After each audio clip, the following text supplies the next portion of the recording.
Underdog Daily with the Batros, Jon and Nez hanging out, Black and Yellow Dog app, platform of the people, Underdog Sports, all that good stuff. Coming off a fun weekend of baseball there. We got a whole bunch of new contests in the lobby here, a new football contest just dropping, but we got to jam our last entries in to the 7th-inning stretch, Nez. It is our duties to bring it upon ourselves here to make sure we do the promo, we get a free entry, and we get those in there because we're about 80% right now, and that locks at the same time. Well, a little bit earlier, actually. Locks a little bit earlier than the main slate today. So last opportunities for everybody. So we're doing nothing but baseball today. Yeah, it's filling pretty fast. So good to see. I would imagine it gets to maybe like 90% or so. So that's a pretty good fill rate. People are really piling in today. They're fun, man. They really are. Like obviously they take a lot of time. But they're a lot of fun to draft. ADP is definitely not perfect. So if you're out here grinding these things, definitely some things to take advantage of. Yeah, I mean, it coincided with the window in which I couldn't draft, so I didn't get much in either, to be honest. Yeah. But I think my 101 starting point, I was thinking about it this morning here, would be some of the schedule stuff.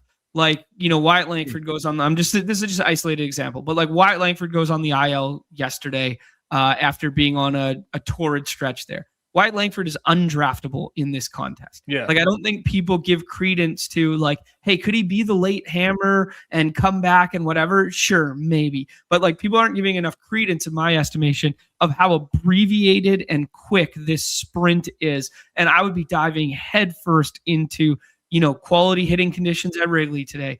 Sutter Health, get off to a fast start with Dodgers at Sutter Health. Get off to a fast start with anyone playing at Coors, right? I'd be really taking into account the schedule here, especially with the following week being an abbreviated week as well, because it's the All-Star break. So there's very few games in this contest. So why not just go with all the known information as soon as you can? Yeah. 100%. Specifically, these injured players are basically undraftable at their current prices. For the most part, it's just so much to overcome right now. I mean, it's 4 weeks of a regular season, man. The playoffs in total are longer than the regular season. So right, yes, yeah. It matters. It matters. And it's only 2 out of 12, I think, right? Or is it 3 out of 12? Actually, I might stand corrected. I think it's 3 out of 12. I'll go back and look. It's 2 out of 12. Okay. I remember last year wishing that it was more, but yeah, it is what it is. Yeah. But just layering on yet again, how important the early stretch of this contest is, man, because it's I know we cited some of the high advance rate teams that happened last year, and then they fell flat on their face in the playoffs because they were hyper consolidated and whatever. I'm not telling you necessarily to just go all in on 3 or 4 teams that look like they have nice schedules, but I am just thinking out loud of how important it is to control what you can control. And what you can control right now is knowing who the 2-start pitchers are for week 1 of this contest.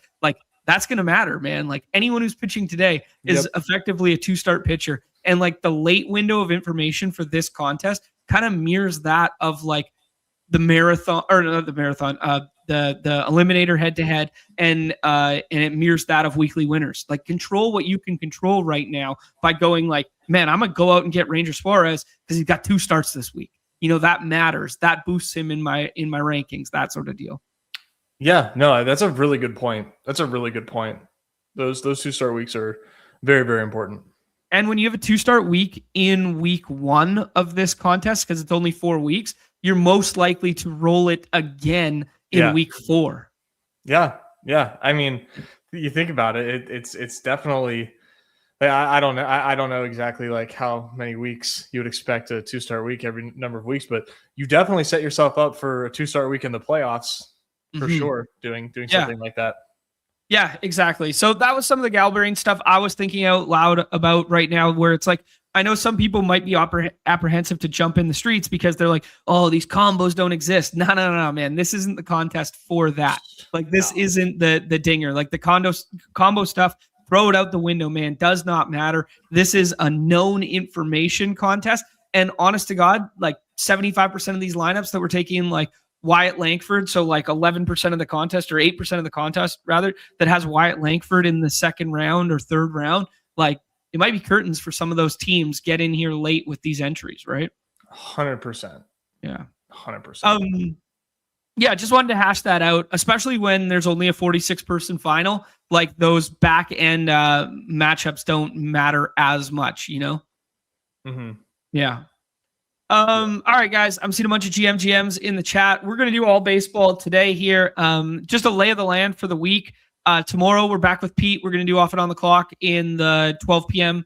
Eastern slot, and then I'm going to run a members only baseball thereafter. Wednesday is just going to be Nezzy Takes because it is Canada Day up here, and then we're going to flip flop because Nezzy's going away for the 4th there, so it's going to be just me for Thursday and Friday. I will be doing a mix of anything and everything that is on the platform, but covering you guys for the daily baseball stuff, and then also jumping in whatever's available in terms of best ball stuff. And speaking of which, I think we'll have to find some time at some point here to do the Dalmatian on stream, because that one just dropped $101 price point there, $30K to first. So if you guys are looking for a new contest, I saw some murmurings on the Everything app that, oh, we're all the new contests and stuff. But Underdog is lapping the field with contest drops this year with these Frenchie Fridays and these other contests like this sprinkled in as we go. Yeah, and refresh this page here too. Oh, we got something new. Mm-hmm. All right, give it another refresh here. And gonna make you wait for it. Yeah, ticking time bomb, Canadian internet, streaming the Brazil game. Because everybody's blowing up Underdog drafts right now. Yep. Oh, you just passed it.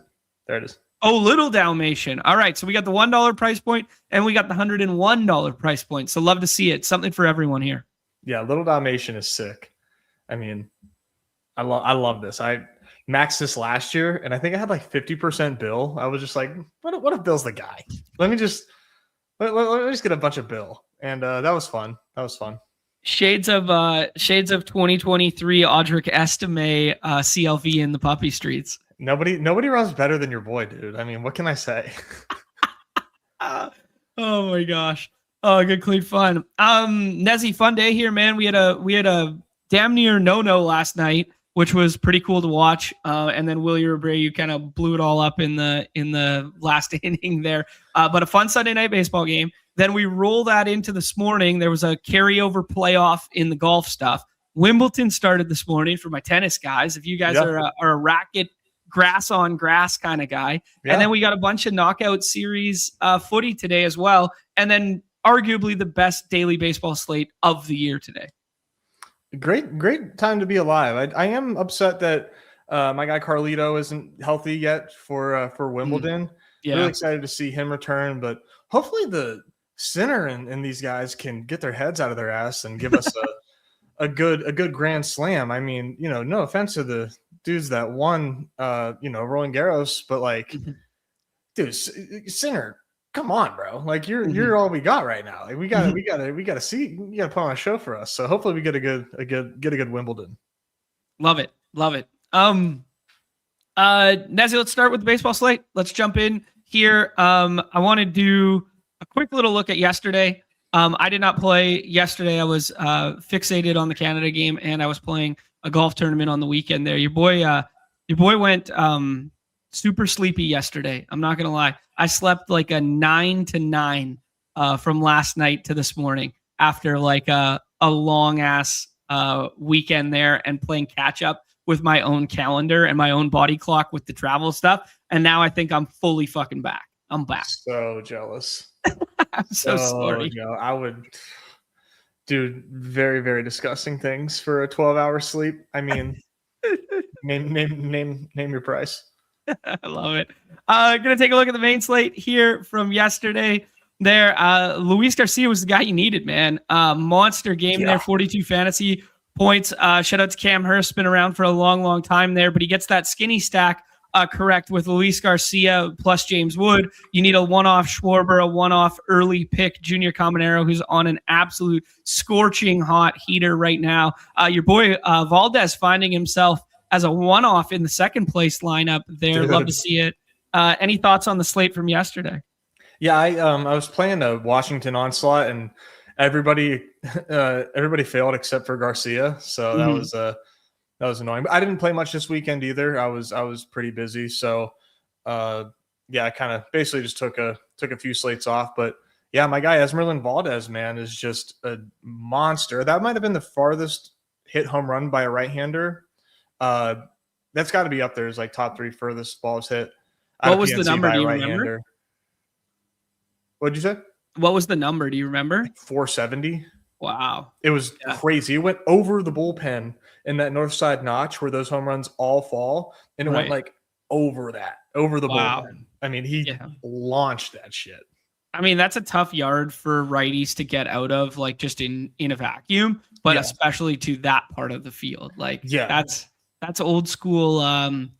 That's old school Minute Maid when they used to have the flagpole and the ramp in center field deepness. Like, you know what I mean? Yeah. Yeah. Yeah, for sure. We got some GM Jams in the chat. What's good to everybody? Yes, Cubs today. No WNBA slate. There you go. Nez out here auto drafting. He's getting his volume in, baby. And Big Snacks with a top 10 yesterday. Much love there, man. Big respect.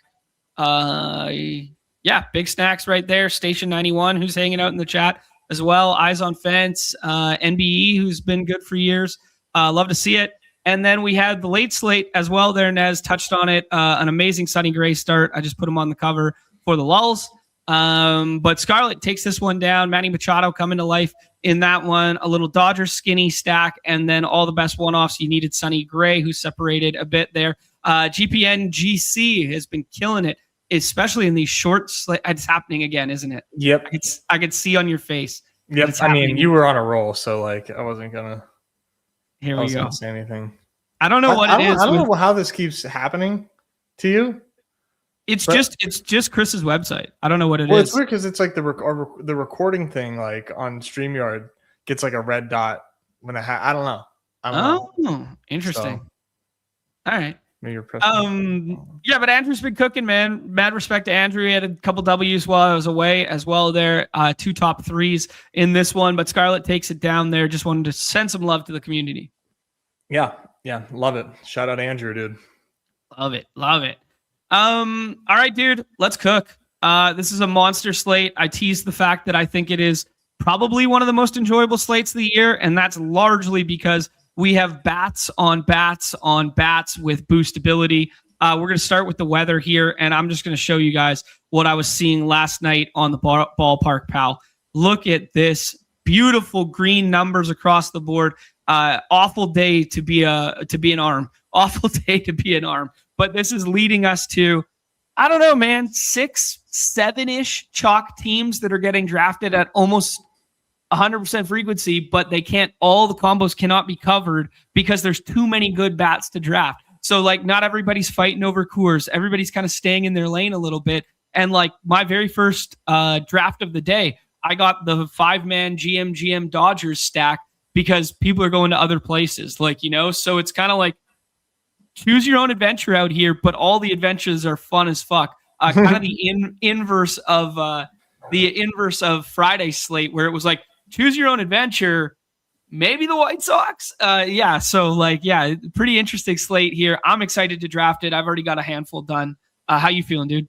Yeah, no, I've very much enjoyed drafting this one. Like you said, the chalk is so strong, but there's a lot of chalk. So that's a lot of fun. And just from a DFS angle, it really, and which is obviously what we're doing here, that offers up a ton of leverage because almost every room is just like someone is like everyone's kind of like taking their share of Miami, Rockies, Dodgers, A's, Padres, Cubs, and then it just leaves open so many other options of like where runs can be scored. And there's a game in Fenway Park being played and no one really cares. So right. I think that's a very, very fun pivot just to name a single pivot. Yeah, good shouts, man. Yeah, I think this will probably be the most concentrated and consolidated ownership on an 11-gamer you see all year. Yeah, I think that's fair to say. Yeah, And that, as you alluded to, opens up leverage elsewhere kind of thing there. So, because, nobody's going to play, Angels, Mariners, like just to name the dumpster fire teams down here. Nobody's going to be on Toronto or the Mets or like whatever. It's like the eyes on fence stacks that are like 4% owned are going to be like 0.1% owned today because the chalk looks so effing strong. Yeah, we could have a big time fence slate if things do not go the way everybody hopes. Right. Yeah. And we'll rank out our favorites because obviously there's a lot to digest with all those big green numbers up there. We'll go into the matchups and that sort of thing. But my heart was living with that Wrigley Wind game to start the day. Yeah. I kind of think everybody else feels similarly, but we shall see here while we rank it all out. Anything else to say, kind of like weather factors other than like the big boost to bats, just to get like granular with it. If we just go into like the three big games, Coors Field's 88 degrees with 10 mile per hour, kind of like crosswinds, but those can kind of pivot and push out to right at a moment's notice there. 88 degrees in Sutter Health with 3 miles per hour out.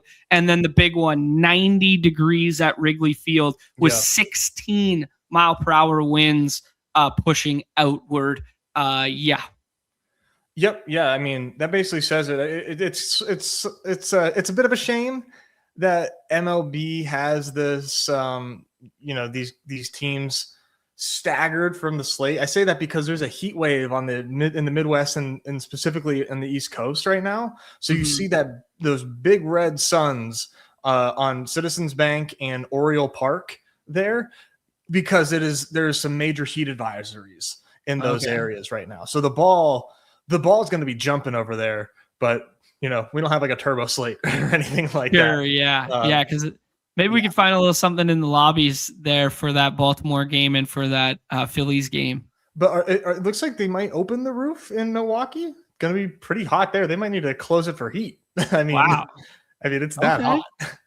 Yeah, no doubt. Okay, cool. We might just get even more quality hitting environments. This is crazy. Yeah, Jackson is ridiculously hot. Boston's going to be like 80 degrees. Right. Yeah. Wow. Sawdog saying Chicago's going to be a hotspot all week. Feels like it's going to be like 110, 115. Wow. Yeah. Yeah. These are areas where like they're not necessarily set up for this kind of heat. There's a lot of people that really do need to be careful because it is very hot. I mean, I've been dealing with this for, quite a while, just in the month of June, and it sucks. It's so hot. It is like unbearable. Sure. Yeah. Summer's supposed to be the nice time to be outside getting your activities in, but you're in the wrong spots. Absolutely not. Yeah. It's usually like high of like 75 where my parents are. Like, that's beautiful. And now they're getting smashed by the sun. Yeah. Global warming, not a thing. Hey man, don't shove those beliefs down my throat, would you? There was supposed to be, I guess, I don't know, I'm gonna butcher it because it's probably not EDM, it's probably some other term for it. There's a million genres of electronic music. I wouldn't know it either. Exactly. So there was a electronic festival in the Netherlands this weekend there, and I knew a couple groups of people that are going. And, by the time they fly there, get their bracelets, get all their shit set up, they canceled it for the heat wave warning. And they just rug pulled the entire festival. Damn. Too bad there's nothing else to do there for a bunch of people that like to party and listen to electronic music in the Netherlands. Yeah. Surely there's nothing else they could find out to do. To get their fix. That does suck, though, on the real. That's crazy, though. I'd never really heard of like a heat wave warning being the root cause to a no festival, especially over in the Euros. Yeah, back in my day, you just go to Woodstock on the tarmac, Woodstock 99, and you just die, and you gut it out like a man. Can't drink water. No water. All right, we're getting derailed as per usual. That's why the people tune in. Nezzy, let's break down the pitching for the people because relatively weak pitching slate in my estimation. But there's also a couple landmines here because some of the confirmed starters are not actually confirmed starters. So Jacob deGrom, who is the second pitcher on the slate here, is not in fact throwing baseballs today. Looks like they're going Tyler Alexander, so that's going to flip the handedness for the Guardians side around. So George Kirby as your SP1 on the slate right now, according to ADP. He has yet to have a game this season with greater than 6 strikeouts. But it's the Angels, man. And we've talked about the Angels a billion effing times about how bad they are against right-handed pitching and where everybody goes to get strikeouts. I believe I saw this in the chat. Where'd that stat from? He has it. He had 10 Ks like a few starts ago. Oh, okay. Maybe it's one start over. I was looking this morning. I was bro science looking with the eyes. Okay. He's got a few. He's got a few in his bag. I'll stand up for your boy. All right, made it up. Fully made it up. But I saw this one, man. Joshua giving us some love for the Cantillo split the pot strikeout kings there. Thank you. Got 6 bonus bets out of it. Love it. Yeah, well, I think there was like $600 bonus bets given out. Yeah, he tied with somebody, so that was like a bit of a bummer. Evaldi. Yeah, but happy you guys hit that, man. Told you, no Miz, don't do Miz. You get it's either $12 or no dollars, and yeah. Love it, dude. Congrats to you. Let's talk about the pitching here, man. Obviously we're taking deGrom off our list there. That's why the 0 projection is there. Do you think George Kirby is the best pitcher on the slate today? Yes. Okay, cool. Yeah, I'm in lockstep with you. I like George Kirby today. There's like 3 bats that I take over him, which doesn't lead me to getting him a whole lot. Yeah, that's totally fair. I don't think he's 101 today, but he's SP1 for sure. Okay. Cool. Yeah, just a very, very, very, very, very, very mid Angels lineup these days. Yep. Nothing to be scared of. Tons of strikeouts. No strong threats to right-handed pitching. Yeah, Kirby feels very, very safe. All right. Sounds good to me. I'm in lockstep with you. SP1 on the slate, probably about player 3 or 4 to me. I like Ohtani more. I like PCA more. We'll get into some of the other ones. Big Snacks and at Mavis. So all the Sharp community here had Cantillo as well. So mad respect, dude. I'm glad you guys were able to play that one alongside us there. Now we're going to keep pushing here. What about Parker Messick going up against this lowly Rangers lineup here that just lost their best hitter who was scorching hot, especially against left-handed pitching? Thoughts on Parker Messick as SP2 on the slate?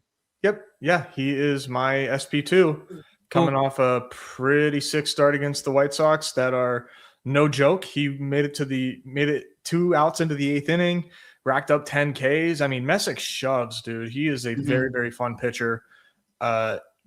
This Rangers team is just not well equipped to face left-handed pitching. Yeah, very, very much into Parker Messick today.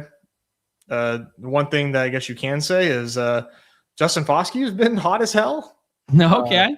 A little bit of a lefty killer there. Yeah. And I don't know if it's his cousin or sister. I used to work with a Foskey. I saw her post him on her story. So I don't know if they're related in some form or fashion. Yeah. And then I also went to college with JC Tretter's cousin too. I'm just 2 degrees of Nez. 2 degrees of Nez separation from quad A ball players. Yeah. No, I'm not. Yeah, you can't take Parker Messick because Justin Foskey's hot in 40 plate appearances against lefties. Messick's SP2 for sure.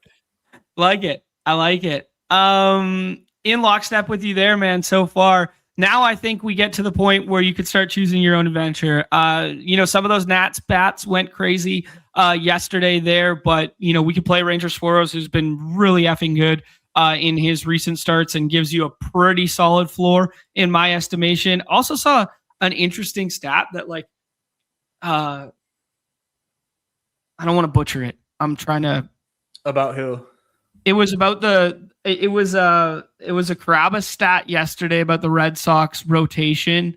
Now that they have one of the best ERAs in baseball. Yeah, it's crazy, man, with that, but they don't qualify for best staff ERA yet because so I saw that stat and I was like, oh my God, Bo Sox have been pitching nice, and they're coming off a big sweep of, the Bats got going at Coors. Then they swept the Yankees at home over the weekend there.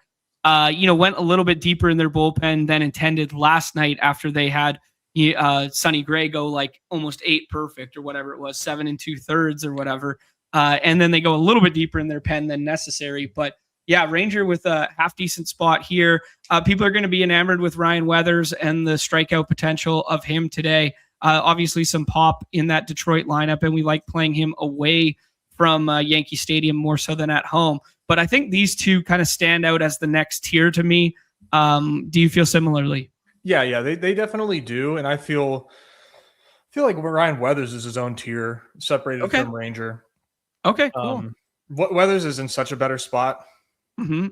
Way more strikeouts available for him to, absorb any sort of runs that may be scored by the Tigers. The Tigers aren't terrible against lefties, but it's just the Ks, and Weathers obviously is a K machine, so he's very live to put up a big number here, and if he can limit the run support, he's gonna crush. But the Ranger thing, Ranger obviously looks good. He's a lefty facing a lefty heavy lineup, but James Wood is good against lefties. Curtis Mead, good against lefties. CJ Abrams this year has been holding his own against lefties. Dylan Cruz has been good against lefties. And there's like very few strikeouts in this lineup. These guys don't strike out very much, straight up. Is there as much risk for getting, shelled? No, but this is definitely a lineup that I like for leverage, but I do take some Ranger Suarez as well in like the 5th or 6th round. Okay. The name of the game in a vacuum today, I think, is going to be Bats winning the slate anyways. So like the kind of like quote unquote floor, I like what you articulated, that like the probability of like Ranger Suarez getting shelled today is considerably lower than some of the other pitchers in other spots. So I kind of like the floor he introduces to keep him in the Weathers tier. But I do understand if you guys like Weathers, one bridge ahead of him just because of the strikeout ceiling stuff. And as Purple Yosh is saying, in the chat here, the Tigers fucking suck. The righties do. But yeah, a little Dylan Diggler plus torque right-handed stack. I mean, I wouldn't turn my nose up at that. Yeah. All that to say, I think the Nationals, I get that the matchup is tough. Rangers been good. I'm just not going to sleep on the league leader in runs in the Nationals in Boston in 80-degree weather. Like, good job. Yeah. A lot of ways I can go the other way. I like that you brought up league leader in runs there, because I was doing a little bit of dumpster diving, deep diving on some just like random shit today. That Nationals leading the league in runs, then Dodgers, then Pirates, Brewers, and Cubs. So all 3 from the same division thereafter, I thought was pretty interesting. And then I was going down the StatCast rabbit hole for like barrels per plate appearance and stuff like that. Buxton number 1, Jordan number 2, James Wood number 3, then some household names in Judge and Trout, right? The rest of this list that like sandwiches Soto and Schwarber is something, man. There's 2 Mariners, and they're not the ones you would think. There's 2 Braves, and they're not the ones you would think. And then there's a certain catcher who's right-handed, who we talked about being hurt all of last year and is now crushing baseballs, but hasn't garnered the crazy results. Do you venture to throw any names in the pool there? Yeah, just give us the full list, but I think Luke Raley and Canzone are probably on there. They're both, those are the 2 Mariners. I was fucking shocked. I was floored, man.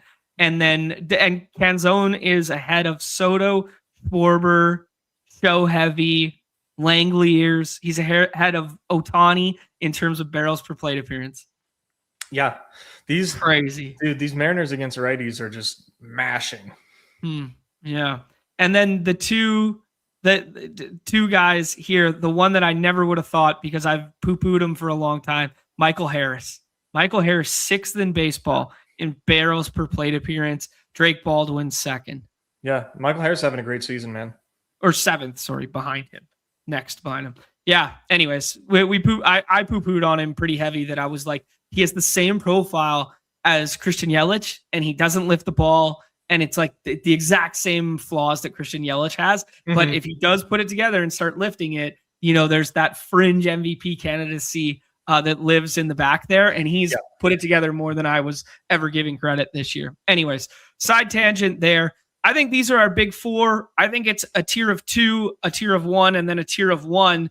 And then now we get to just scroll around and have some fun with it. Nolan McLean's not pitching today, so don't draft him. Yamamoto's not pitching today, so don't draft him. So this tier actually goes way down here. Casey Mize has been nice with it, but he gets a tough matchup with the Yankees and some of those lefties. And Trent Grisham might be coming back to make that lineup a little bit stronger at the top there. I want no part of pitching in that Cubs win environment, but San Diego's been awful in terms of like the way in which they've been scoring runs, like literally bottom of the barrel, opposite end of the Nationals spectrum there, and they're going to be stone cold chalk. So if you want to play the double bubble game to it, by all means, dude, Trey Savage was like a guy that I was like, okay, he's kind of like my scroll to start the day here. I'm not crazy scared of the Mets, like just in a vacuum.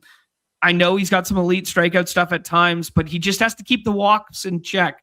And he could be all right. So I don't know. Thoughts on Trey Savage as the next pitcher up? Yeah, for sure. It's very flat from here on out. Like I don't think there's any like hard and fast rankings at this point. Trey Savage makes a ton of sense as like the next guy up though.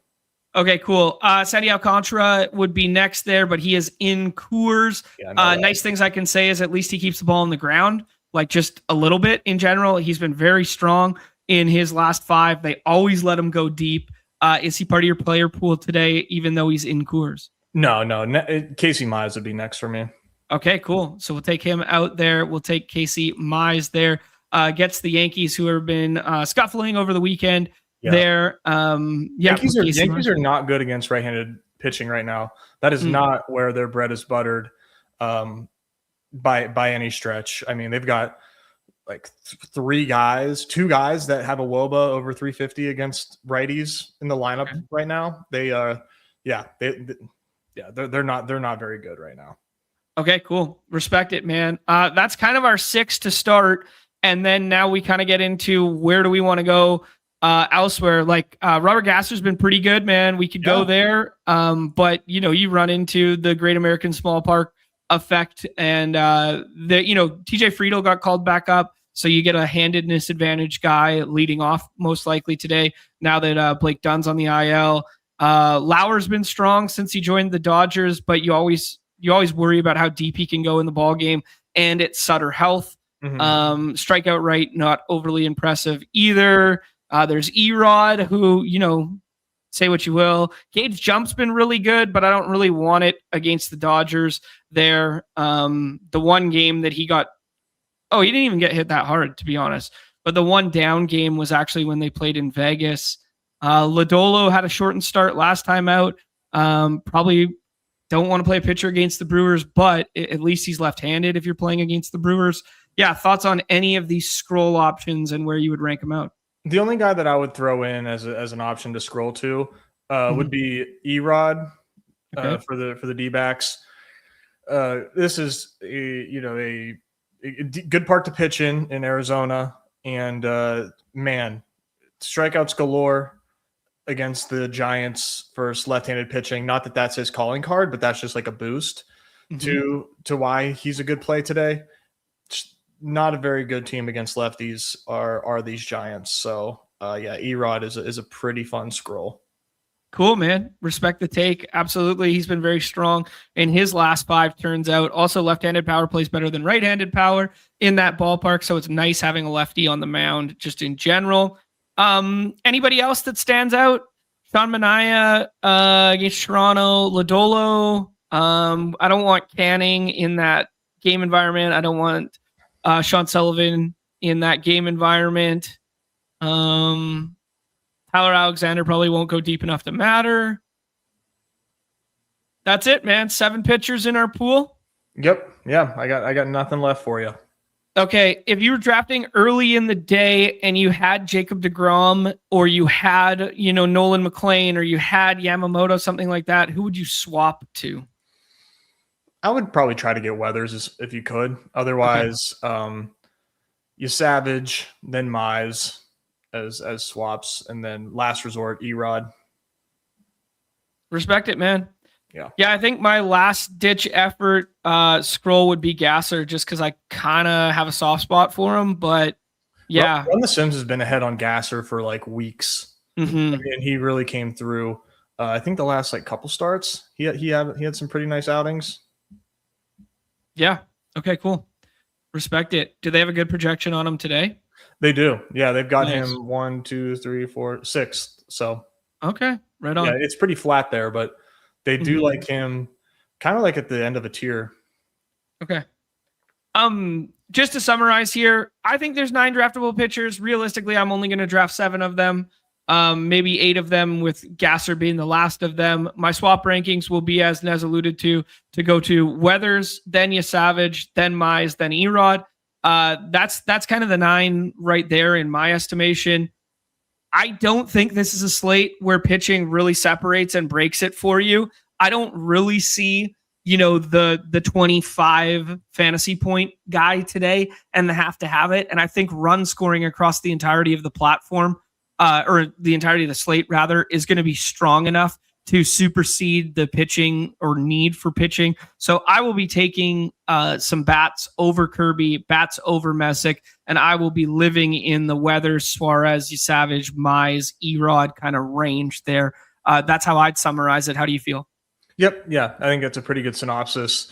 I'll mix it up a little bit just to get some different textures of teams, but for the most part, that is the optimal way to play today.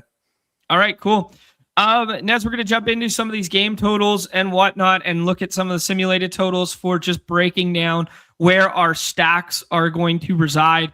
But I think we can kind of save ourselves some breath, right? Because we have an 11-run total in this Cubs and Padres game on the beautiful unabated interface here with the unabated line. You have 11.5 at Coors, and you have 10.5 at Sutter Health. All 6 of those teams are fully in play. All 6 of those teams are full stackable. All 6 of those teams are contrarian leverage pieces within said stacks away from, dunking all over this slate. So if I ask you, knowing that and knowing that there are, 3 games with these totals that are so strong and heavy like this, what kind of builds are you going to be building for your Padres and Cubs, your Marlins and Rockies, and your Dodgers and Athletics? Maybe we'll rank those 6 teams out for people because I think they are the chalkiest. But how are you going to be building those to be different than the field when it's so easy to obtain, 5 stud Dodgers? It's so easy to obtain 5 stud Cubs in certain lobbies. Yeah, I mean, I'm going to be right along there with those guys. I think those are.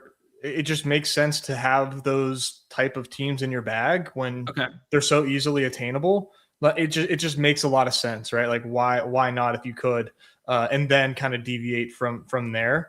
I think if you were really trying to separate and put together a first place team, I think 3-1-1 is what you're looking for today. Those seem to be the best ways to ceiling shoot on these slates. I will throw my hat in the ring for a 2-1-1-1 as well.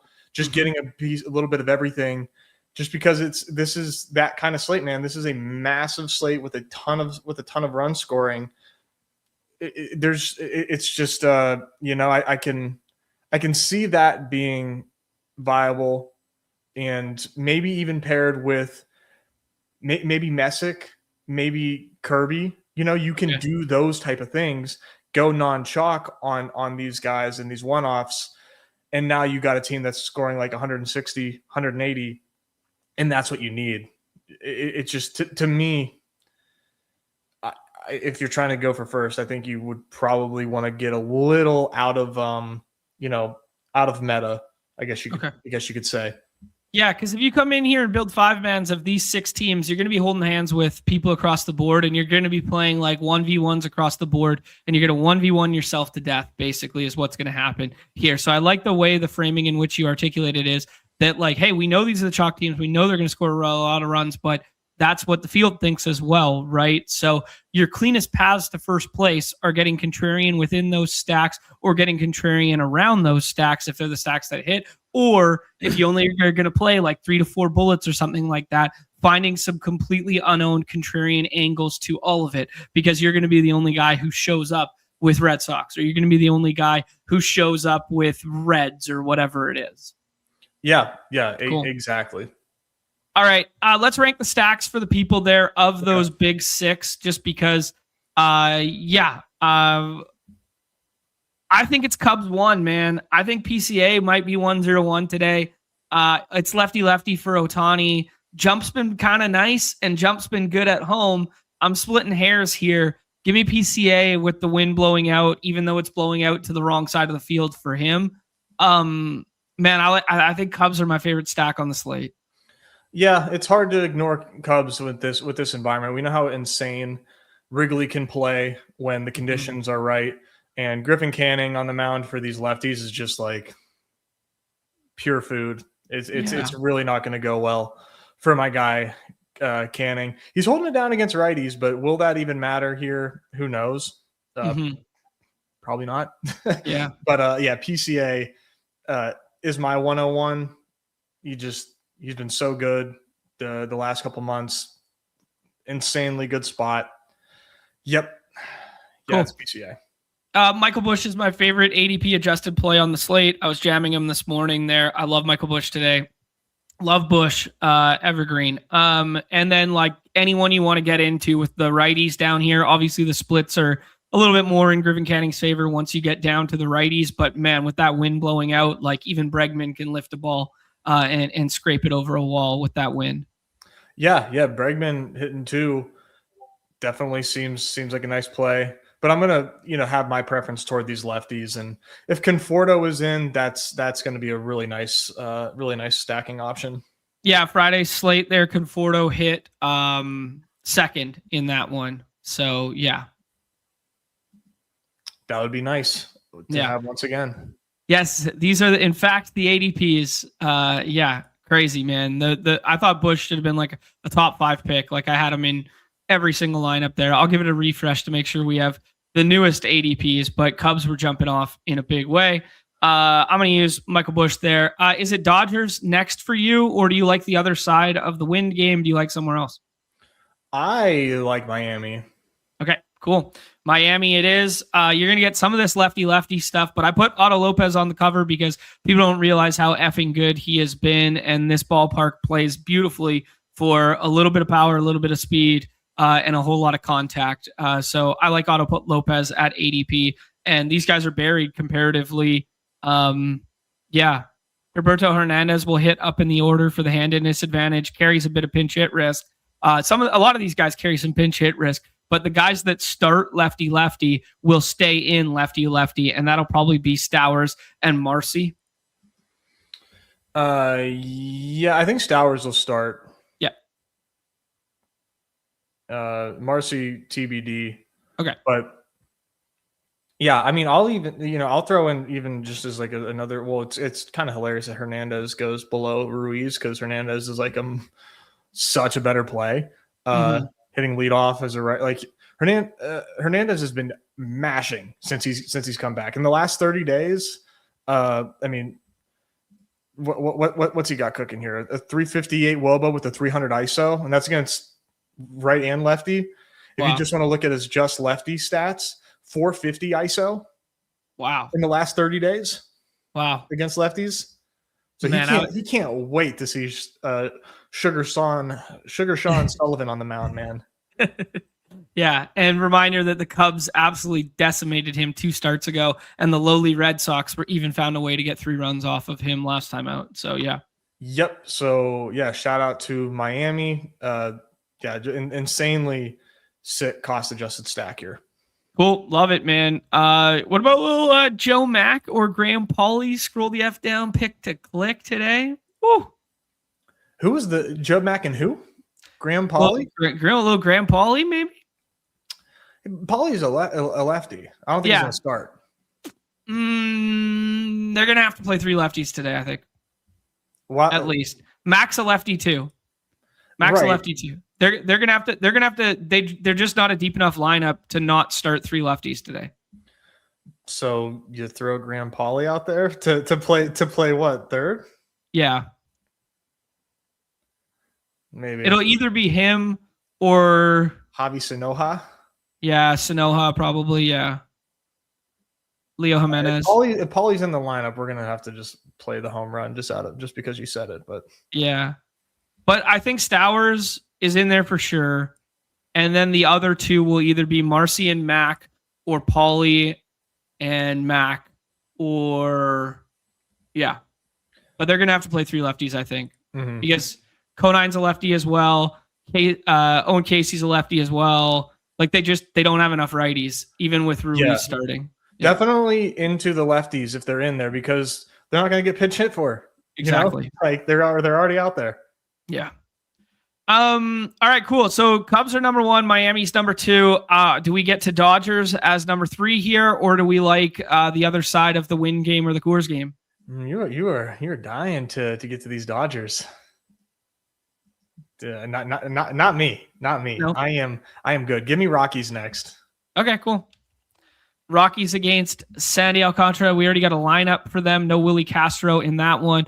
Cole Carrig, who you were talking up, who's been pretty hot, there is hitting in the middle of that lineup today. Lots of ways to get contrarian here, because the only guy with a ADP in the 20s is Hunter Goodman, and he's the best of the bunch. But man, Mickey Moniak ADP is a beautiful thing. Yeah, I mean, give me the top of that order for sure. Throw in mix in some Cole Carrig in there as well. Yep. Yeah, this is a beautiful lineup against righties. Sandy though has been good. So, can he hold it down against the Rockies and Coors in a heat wave? I mean, that's something that I'm not going to be drafting them to find out. And I mean, these ADPs for Colorado are just so awesome. So, yeah, agree with you there, dude. It's kind of sounding like we're soft fading Dodgers chalk based on how expensive the Dodgers are relative to these team stacks that have similar totals. Gage Jump is him. What can I say? Yeah. Have you seen the Goodman home away splits? He's been way better on the road, which is weird. Huh. Yeah. Did not know that. Yeah, I did see that. But easy bringing up, someone said, welcome back Josh Donaldson with his swing, like off balance uppercut swing. That's so true. Donaldson. Yeah, I need to watch that again. Josh Donaldson was on one of the Sportsnet Canadian site. They're the main carriers of the Blue Jays here. And he was on one of the shows, and he was like basically saying exactly what I said about Vlad. He's like, if I could just like sit that kid down and have one piece of advice for him, like, what my swing looked like in the MVP year, like just swinging for the fences, uppercut, do that shit, Vlad. Like, you're way stronger than I ever was, kind of thing. It was pretty good. Yeah, he famously told a bunch of little kids, if your coach tells you to swing down at the ball, don't listen to him. Yeah, more or less, man. That's how they used to teach it, man. They used to teach that. I know. Chop the tree. Yeah, chop the tree, bat through the zone, down, backspin, line drives, like elbow down, chop through the tree. Yeah. No wonder I fucking sucked. Nice. Yeah. You know what also was a terrible one that you were a kid and they were coaching you and they'd say squish the bug, was the back foot. Did you ever hear that? Oh, of course. Yeah, but you never get your hips through if you squish the bug. You're better to come off the ground like Scotty Scheffler style to get your hips through. Yeah. Let me just teach my kid to swing like Bryce Harper. He should pick that up pretty quickly. But no, squishing the bug is a terrible cue. Like that's like it'll happen on its own. Right. You don't need to cue that. You don't need to grind your toe into the ground so that your body doesn't come through, because then you're working against your body. Yeah, like I got such awful advice. Sorry, Dad, if you're watching, but Jesus, he saw me. It was a product of the times there. Yes, no BBG. I was a much better pitcher. Oh, there you go. You and Numi both apparently. Numi was like a slap leadoff hitter. He said you were an arm. He was an arm. We would have made a good battery, dude, because I could fucking pick it and frame it. What could have been? Oscar. So this is why I was kind of talking about Dodgers and stuff. And I was like, there's a fancy way to play Dodgers today versus a lefty, a dude that is a longtime lefty killer. I was reading some stuff on Teo potentially back today. So I don't know if that's 100% right now.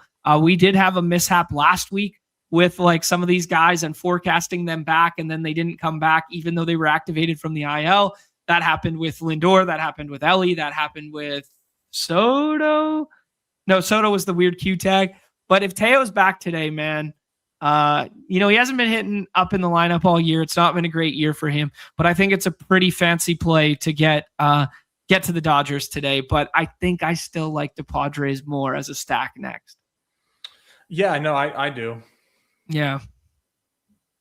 Yeah. Padres Dodgers are a good stack, but I mean, there's 6 teams that project insanely well, so it's nothing really against the Dodgers. Yeah. These I'm just going to say it. I think these are some of the 5 best ADPs on the slate today. Bush, Lopez, Hernandez, Moniak, Manny Machado. Yeah, I got no argument there. Those are all great picks. Like I would take this as its own team. Yeah. Ty France is buried out here. Miguel Andujar obviously carries a little bit of pinch hit risk once Shota is out of that ball game. But like Ty France will be back in there today. He's been scorching hot, and he won a couple late slates for the people. A little bit of pop with the hand advantage there. He pinch hit yesterday, so expecting him back in the lineup today, and you're going to get a discount with the Q tag. And then Miguel Andujar, pretty good middle of the order bat with some pinch hit risk there later in the ball game if it's tight. But if they go nuke early, he'll just stay in there, man. Same with Freddie Fermin. Freddie Fermin, you said? Yeah, also? Those 3 would be like the righties. Yeah. Fermin's definitely interesting. I mean, all these guys are pretty interesting. Machado, by far, though, is just my favorite of the bunch. Mm-hmm. And I think I might even say Xander too is up there as like one of my favorites. Just because Fernando's just pounding the ball on the ground this season. Yeah. But big time fly ball rates for Shota could, maybe this is what Fernando needs. He's still a great pick, don't get me wrong, but Machado, just such a smash for our games. Fully agree with you, man. These were some of the guys that I was absolutely pounding early in drafts here. I just want to take a look at the batted ball stuff for a second. Highest fly ball rates on the slate right here. Sullivan, who is off the charts, but he has a smaller sample. Eric Lauer, Yasavage, Gasser, and Shota. Shota with a 47% fly ball there, and the home run to fly ball at 16.8%. That bodes very well for the righties pulling balls in the air into that wind. And then we got 32.5 hard hit percentage. So not jumping off the page, but yeah. Yeah. For what it's worth, Padres are like definitely run the Sims favorite team today. Okay. Yeah, I've gotten to a ton of them. I had to kind of chill out on all the Padres exposure I was getting. I mean, at ADP, it's just it's far too easy to draft Padres today. But yeah, who knows? Who knows? All right. So Cubs, Miami, Padres, Rockies. Is it finally time for Dodgers here? Yeah, they're sixth up, right? We're not. Yeah. It's Dodgers. Okay. You like Dodgers more than Athletics?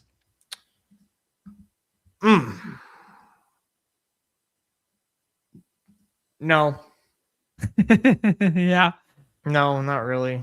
I mean, Shea Bangs is a walking pick to click today. Yeah. I mean, facing Lauer for sure. And, people love to like fade Nicholas Kurtz when he faces a lefty. Mm-hmm. Dude, he 190 ISO, 366 WOBA against lefties. Like he's got no problem facing a lefty. Yeah, those narratives are last year. Yeah, those are last year narratives versus this year narratives. Yeah. Soderstrom's been totally fine against lefties as well. Yeah, I'm concerned that he's not in there today, but it was just the day off yesterday, so we'll wait and see on Soderstrom. Is Meneses in the player pool? Yeah, look at that, our old buddy.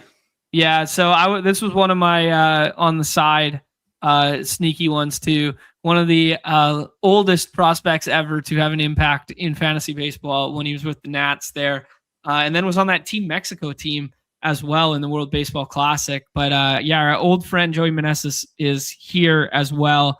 We're the only guys in the world who pronounce his name correctly too. I don't even want to know what other people say. Yeah. Yeah, man, I like this. I think Joey Meneses, I think it was yesterday he hit second in that lineup. I mean, he gets a lefty here today, like him and Bolte at the top of that lineup to go along with Langeliers and Kurtz, and you instantly get a contrarian stack out of it. You can mix in a little Colby Thomas for the scroll the F down. Jacob Wilson probably back in there today, but yeah. Yep, definitely gonna need to see if Soderstrom's in and what this lineup looks like. But regardless, very much into these Athletics against Eric Lauer, who, I mean, he stinks, man. Yeah, he's not very good. Yeah, and he doesn't strike anybody out. Sure doesn't. Yeah. Is it finally time for Dodgers? Yeah. Now it is. Yeah. I'm going to leave Meneses and Shea Bangs in there. Could be hitting beside each other in the order there. The reason we can get to, I mean, getting to Dodgers is fun, but like Teo has a 0 projection. He's in a very, very favorable matchup. He's probably going to hit in the middle of that lineup. And it's super easy in certain lobbies to pair all 5 of these Dodgers together at the top there. Tommy Edmonds has really good splits against lefties dating back to like 2 years ago. Like, I think he had 11 home runs last year and 9 of them were off lefties. So like it's literally like the only place power goes is the Tommy Edmonds against lefties there. So yeah, I think it just lengthens that lineup a little bit, and I like the Teo leverage because you're going to see these stacks over and over and over and over and over again, and the only way to get different from it is to find the scroll component. And Teo was kind of like that little lever to pull. If he doesn't go today, Alex Call, renowned lefty killer from back in the day. Chucky Robinson probably in there instead of Dalton Rushing when it's lefty-lefty. Yeah, and I guess Rushing's okay. But yeah, it looks like you can expect good old Chucky Robinson in there. Yeah, all the word on the street is that Teoscar is getting activated and will rejoin the lineup. So, I would anticipate him losing that out tag, but it's risky. There's no guarantee that he does come back. So, and I can't think of a good swap candidate at the moment. But yeah, if Teo comes back, obviously great selection here. He's going to be very low owned. Yeah. Adam, I do not have any insider information. I have been paying attention to this on my own accord, knowing that Alberta is going the same way as Ontario is going with their internal gaming regulations and whatever. I have no information on Underdog and Underdogs. I can ask people, and I will ask people now that you've brought it up. And but DM me, man, DM me, because I don't know a ton about that yet. Yeah, that's unfortunate. Hoping for the best there for y'all. Yeah. All right, dude. I think that was ranking the chalk stacks there. Dodgers being the least favorite of the 6, these being the most mispriced bats that we like relative to ADP. It's kind of shocking that a bunch of these guys don't even have ADPs, or they have super low ADPs there. Nez, anybody else that we want to highlight, one-off picks to click or contrarian stacks before we hop in? I think the better contrarian stack to point out rather than my Nationals is Boston. Okay. Going against Miles Michaelis today. Red Sox against righties is a lot of fun. So, Willier, Duran, Contreras banging it off the wall. Little Romy in there projects well. Sedan projects well. So Yeah, I think it's a pretty fun contrarian stack today. Cool. Romy, once upon a time, a lefty killer only, but he might have to play every day now. He's back from the IL today as well. Willer was also been better lefty. I heard that on the broadcast last night and was really surprised. That's wild. Yeah. Like Willer. Yeah. Interesting stuff. Okay. Boston. That's kind of a fun one there. We'll put, we'll use Caleb. Caleb's been hot as hell. Use Caleb as the placeholder there, but Romy is fine as well. You also mentioned Nationals as a potential scroll the F down pick to click. People are going to want to play Luis Garcia after he's been absolutely on fire, and he has the handedness advantage today. Or does he? He's a Luis Garcia is he's a lefty. He's a lefty. Never mind. Yeah, my bad. Cruz and Mead have the handedness advantage there. Okay. Cool. Yeah. So Curtis Mead, who's had a little bit of pop, and Dylan Cruz there. So a little bit of that. Anybody else you want to shout out that has some other, potentially big implied totals or could break the slate here? Arizona in the simulated totals is kind of up with the Dodgers and the Athletics. Astros, like you can play Astros, but mainly just play Yordan every single day. Any interest in Rangers or Guardians or Mets or Blue Jays, Brewers, Reds, anything here that jumps out to you as like, oh, there's the contrarian lever to pull? Brewers against Lodolo seems pretty solid. Yeah, Andrew Vaughn's been incredible versus left-handed pitching this year, and he's been very solid in general. So a little Andrew Vaughn pick to click mixed in with those, Jackson Chourio plus Contreras or plus Terang, and then just adding in Vaughn to make it contrarian. Yep. Yeah, I'll throw in Gary Sanchez in there as well as a righty option, but yeah, against Lodolo, these guys can feast. Cool, man. Respect it. Reds might just have a little bit of a different look to their lineup today with like no Dunn and Friedel coming back, so you'll potentially get some leverage on that. But you could play like, I don't know if he'll lead off today because it's lefty, but you can play some of those. Myers for a projected leadoff hitter. Okay, yeah. I mean, you could play some of these righties today against Gasser. Like that looks like a double bubble spot. If people are going to scroll a little bit to Gasser, maybe it's just me, but like, playing like Stewart, Steer, Suarez, or playing, Noelvi as a one-off or something like that. Yeah. I mean, they're carrying no ownership. So sure. Yeah. I think it's totally fair. Yeah, but we might get this watered down iteration where you don't get the Q tags today and they get a little bit of a rest day after yesterday. Yeah, X-rays inconclusive for Suarez, sprained ankle for Ellie. So, I mean, that instantly waters down that lineup and makes Gasser look better, but I could see playing both sides of this one. Yeah. Yeah. All right, cool, man. I think we kind of said it all. There's 6 chalk spots for a reason there, and then there's some good pivots to get to. Will you play Yankees at all today? No, I don't think so, man. I don't. Yeah, maybe like a one-off Ben Rice. Sure. But yeah, no, thank you. Yeah, any other kind of one-offs that come to mind? Like I saw Falco this morning, not to dox him, but good player on the site, drafting a lot of Ketel Marte. Obviously something he likes in that matchup versus Tyler Mahle.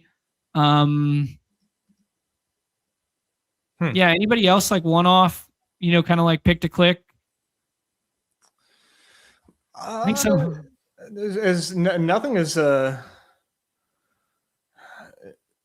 that we haven't really talked about. I'm trying to find somebody that's kind of off the chalk here that we can throw out there. Maybe like a Juan Soto one-off. Yeah. I don't think his ADP is it's 17. Okay. Yeah. All right, man. Frog's in here. Jay Baconator's in here. Trackus is in here. Jay Thomas and Joe Douglas, all friends of the show. So we got ourselves a friends and family. You know who else is up there in runs scored is the Minnesota Twins. Yeah, man. They're like top 5. I mean, Lambert's had his fair share of nice starts, but I mean, man, he could get crushed. Good shouts. Buxton obviously a high ADPs, but Kirby goes there. This is where I actually probably take Messick. Yeah, I'm fine with that. All right. Take Messick here, and then we could build out a couple of those contrarian teams. We like Miami. We like the Padres. We like the Rockies. We like all those ones, and then we could find some sneaky one-offs to go with it. Athletics as well. Options galore, man. Go AZ Cards asking if Ohtani's the 101 today. I think I kind of like PCA a little bit more. Famous last words, but they're both in very, very good spots. You can mix and match as you see fit. Shea Bangs or Kurtz or Fernando Tatis or Michael Busch or Otto Lopez. Let's go Otto. Let's go Otto. You got me excited. Let's take the cover boy here.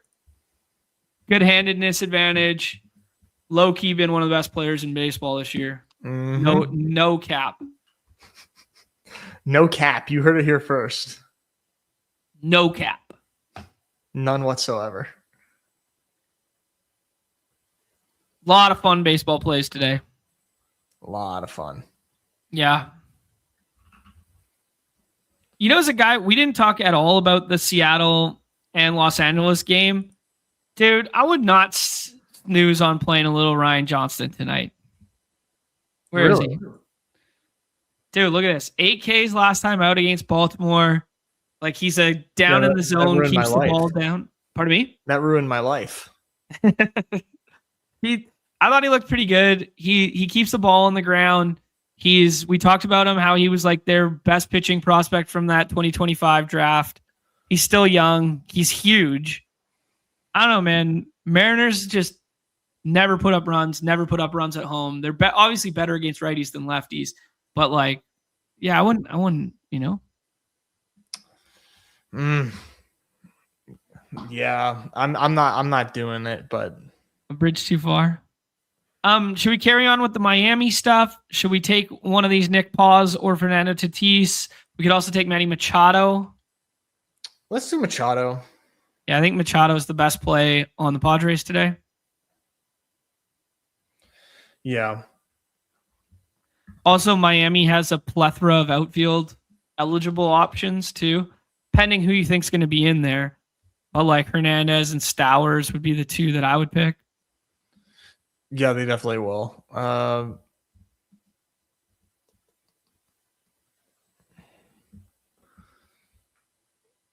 Trent Grisham may be back today as well. So Teo really? and Trent Grisham are two kind of leverage ones. We could also do a 3-man Rockies team with this and use Otto and Machado as one-offs. Yeah, I mean, there's just like so many different ways to play this. Do you want to do a 3-man contrarian? What do you want? Yeah, who? Red Sox or Brewers? Let's do Red Sox.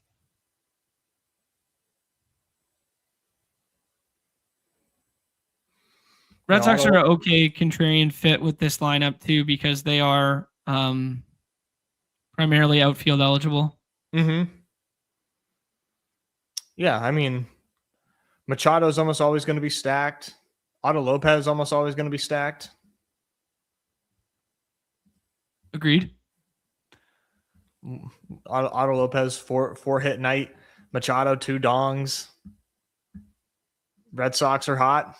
I mean, God, that seems like a no-brainer. Len Keith, Sox are back, baby. And better than ever. I'm hearing it's BBG week. I have no clue what that means. I love it. Wow. BBG, back to his mom's basement, has the opportunity of a lifetime with Peter Overzet to become a mainstream name in this fantasy business. One of the good guys. Can he seize the opportunity? Oh, he's having a good week. That's for sure. Wilson Contreras. And then Jarren Duran? Or someone more contrarian? Like Caleb Dermond's been swinging it. Okay, that's fine. I do like Jarren Duran though. Yeah, we have to take an outfielder anyways. Perfect. It was one or the other. Perfect. See a little Houston stack from Joey Douglas. So he's going double contrarian stack with that Houston plus Minnesota. So that'll be unique. You see Cubs and Dodgers paired together, but you scroll the F down and take Teo with the out tag. So that's instantly contrarian. For our guy, Jay Thomas. Trackus going with 3-man Cubs, 4-man Cubs, one off Ketel Marte. That looks a lot like some of the Falco teams I was seeing this morning. Jay Baconator puts Dodgers and Athletics together, all highly drafted chalk names. And now I imagine he scrolls at pitcher to SP8 Trey Savage. And then our guy, the Frog Clone, goes with a 2-man Colorado, 2-man Cubs, and then a one-off Hernandez to go with Ryan Weathers. Love to see it, man. Love to see it. Yeah, these boards are just insane how concentrated they are. Yeah. Station 19, last question of it as we jump into 7th inning stretch right now. You got to draft 2 of these to get a third one free. 5 more spots in the 7th inning stretch. Get in here if you want to draft the second half of the baseball season with us. If I had to pinpoint one of 2 players to score 40 points tonight, which is a hefty ask, gun to my head, Manny Machado, Michael Busch. I like it. I'm going to go off the board. I'm going to say Xander Bogaerts and Andrew Vaughn. Ooh, spicy meatballs. Like it. Board. I'm gonna take my 30-second break before this draft starts so I can be locked in. Need one more. All right. The 101 of overpriced stack, in my estimation today, is the Athletics. I think the Athletics are going to have a little bit more of a watered down lineup than we're accustomed to, with maybe no Soderdahl in there. And I just like them a little bit better against righties than lefties. And the thing is, if you go nuke in Sutter Health, you still have to deal with the Dodgers bullpen, right? So even if the stack goes perfectly well for you, you still have to deal with the Dodgers bullpen after. And that's just not something I love to stack against, man. Dominant over the weekend there. All right, we got some friends and family in here. Shout out Kobe Goat, who's been truly goated in the daily streets this year. Troy's in here. The Stunner's in here. Absolute Pickens is in here. Long-time Dog Bowl champion Judd Couric is in here. Love to see it. Original Miami Dog Bowl 1. Say what up if you're somebody else in here. I don't know Jackson. I don't know Pink Floyd. Say what up. Fellow youths. That's a hilarious screen name. Well played. Rob Min M. Brand. Truly friends and family draft. What do we get? 7? All right. Yeah, so Nez, I've only done one of these on stream with you, and then this is my second one, and I'm going to do my 3 today to get my free entry there. But outside of that, man, I haven't done a ton here. So you're going to have to maybe walk me through some of these names and stuff, because it looks considerably different than it did in Dinger season. James Wood as player number 2, Schwarber in that same area, Jordan and Nick Paws way pushed up here. Corbin Carroll still lives here. Mizrowski's more expensive than ever before. Yeah. Who are some of the targets for you? If we get Jordan here, definitely Jordan. You like Jordan more than Bobby Witt? Yeah, is Bobby Witt back? Yep. Bobby Witt was playing baseball on the weekend there. He wasn't playing the field the first night, but yeah. Yeah, no, it's definitely Jordan there, especially for the outfield eligibility. Cool. Oh man, Troy's teasing me We got a burger and fries contrarian day. Oh shit. Man, I could use Addison Barger back. That burger makes me reminds me of Barger. Yeah, I think it might be too late for those teams. Fucking A, man.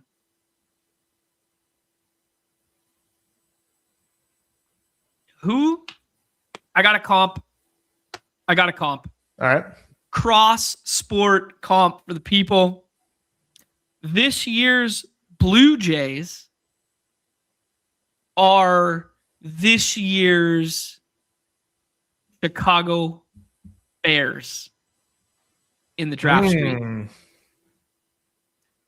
People got excited about that early ADP doing those Springer and Vlad stacks. People were putting Varsho, pulling him up to make the stack work. Yeah. Barger has that late swing. People got excited about that. And the only one paying off ADP right now is Okamoto. Yeah, that's something. I hate to be the no fun guy, but yeah, I'm pretty worried about these Chicago prices, man. Yeah. For sure. There's the comp, baby. It's a great comp. It's great. Springer, though the age thing is different, but like Springer coming off like a crazy year last year and then being like, is it sustainable? Like kind of like Lovelindy-esque, where it's like we think super highly of him, but like, are we sure that wasn't just a flash in the pan? Judge is still here for us. Ellie is hurt. Ben Rice, Junior Caminero has been sick with it. Who do you like? Yeah, Junior, Ben Rice, Vargas up here. He's been so hot. That's crazy, man. Miguel Vargas with outfield eligibility because of the DH stuff. Miguel Vargas has a 27.5 ADP in this contest. And in the dinger, he was like 220. Shout out Easy. Yeah. Easy knew. He knew. And I did not get enough. Yeah. Purple Yosh. Geez, baseball is so long. It truly is. Okay, so when is it acceptable to start sweating your dinger advance rates?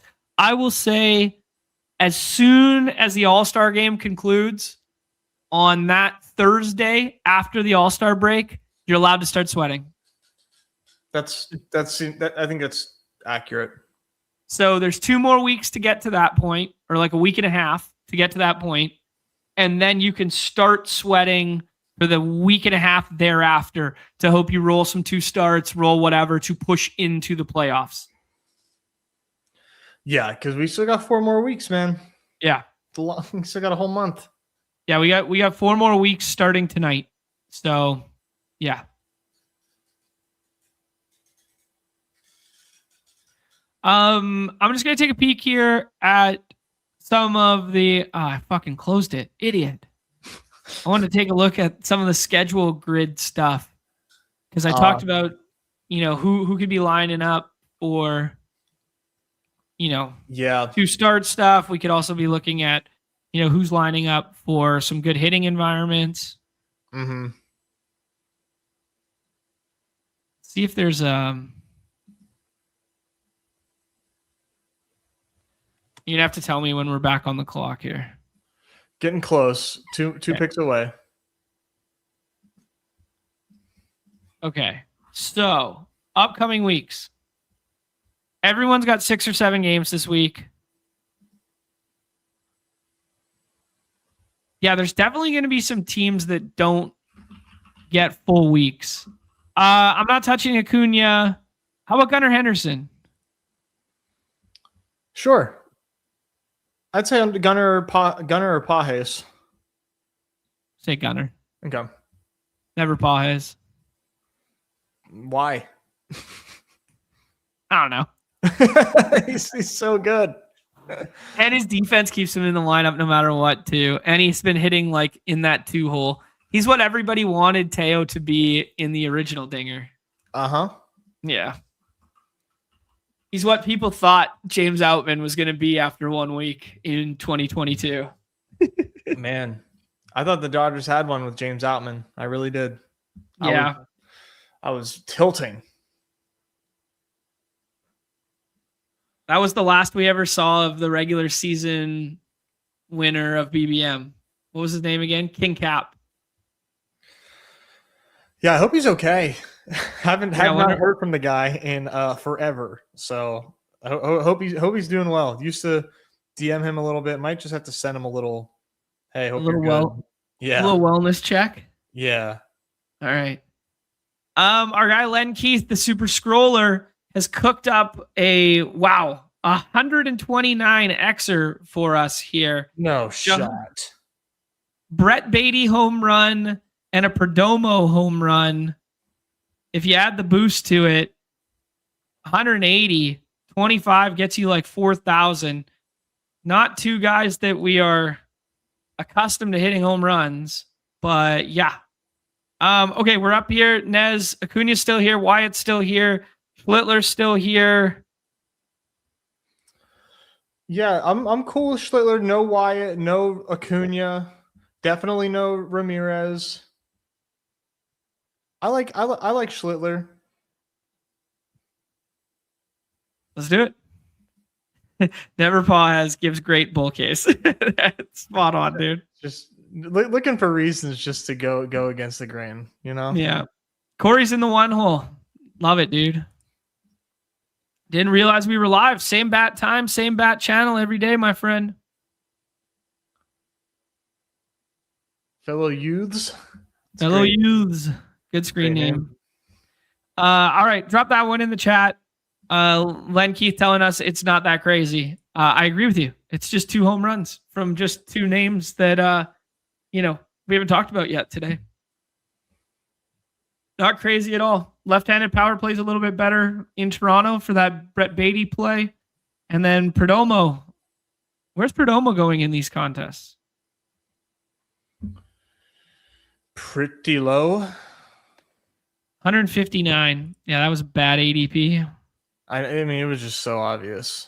Yeah. Show Heavy at 44. What's his timeline like?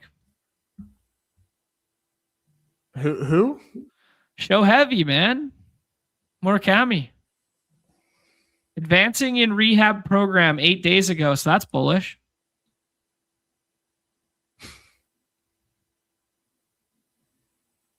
Colson Montgomery. Just treading water with a nice 94 ADP. Yeah, he's a great pick.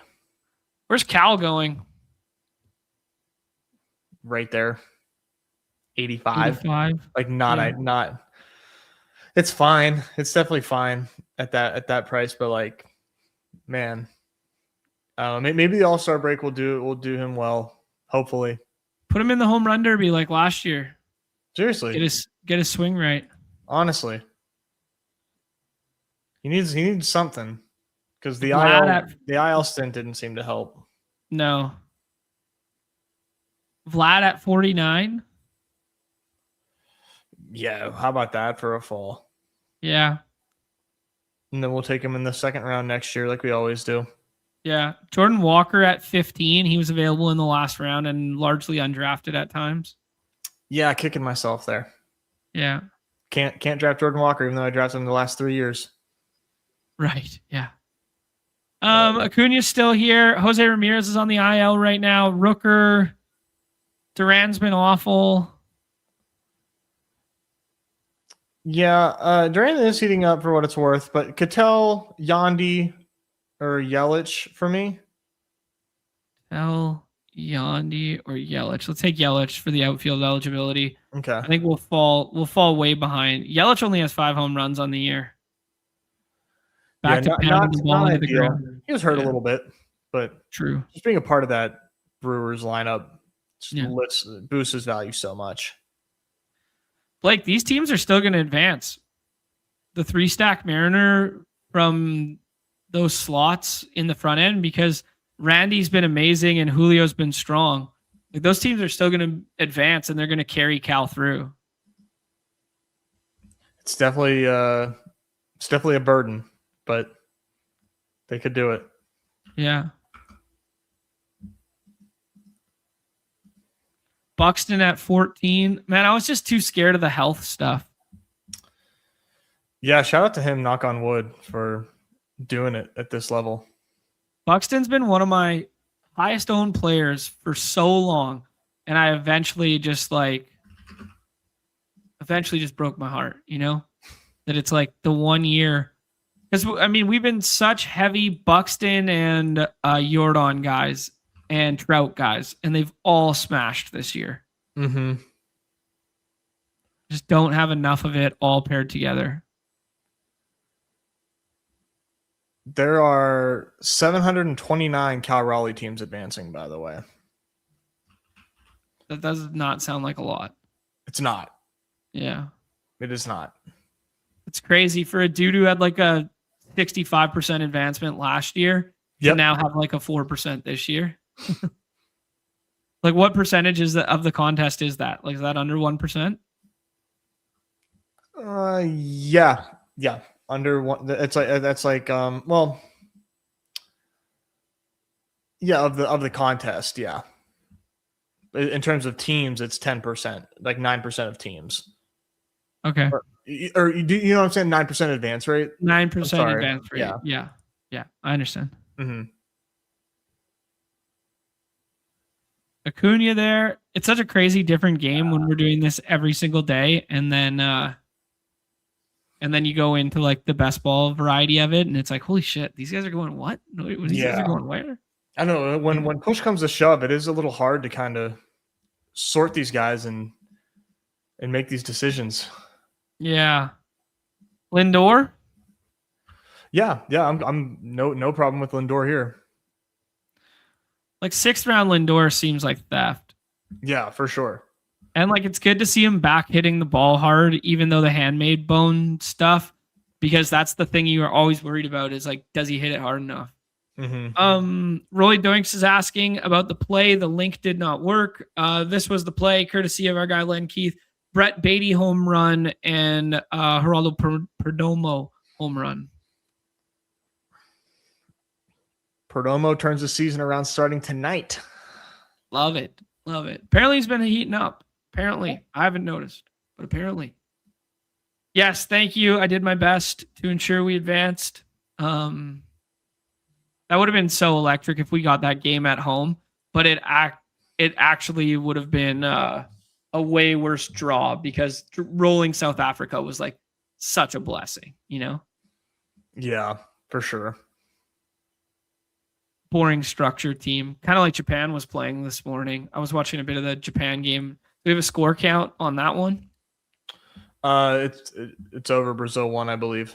Wow, Brazil with 2 goals in the second half. I believe so. Wow. Yep. Brazil 2-1. Rate your pit bull draft yesterday afternoon. I can't even remember it. We can look at it in a second. I think I ripped off a couple. I did a cardio club yesterday, and then I did a BBM, another BBM, and a pit bull. I think just passively. Yeah, passively just did it.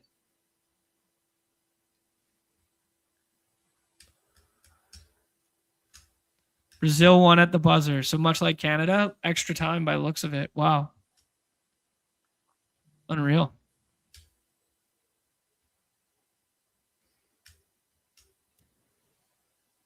What can we say that's like kind of smart that isn't just like, hey, buy the dip on guys who had bad first halves, Pull up guys that are too low in ADP. Just go get them. ADP is fake and lame right now. Yeah, I agree with you there. But I can't say who because Go Easy Cards is in his queue right now, typing up a player that he can draft right now. Okay. Watch this. Chase DeLauder is just like a smash. Don't laugh. Hey, back from the IL. Damn it. Okay. Yeah.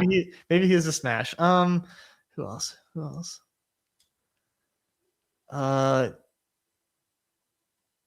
It takes Logan Gilbert. Who is a great pick. What about Logan Webb? Another Logan.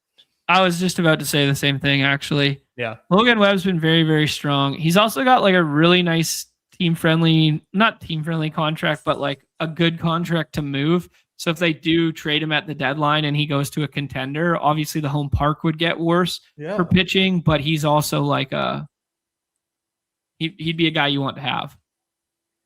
If you Mr. Good Boys in the chat. Some extra win equity. Right. Yeah. A little win equity. Oh, it was on Blizzy and Tony Square's stream. Okay, cool. Oh. Yeah, we got a half second here. Let's see. Yeah, I was trying to finish my my pit bulls. Let's see. I did 2 of them yesterday. I imagine this is it. Nez, you could tell me if this sucks or fucks. So I reached on the 1-2 turn and took Henry and Walker together. Nice. Did a Lamar and Trevor Lawrence 2 QB team.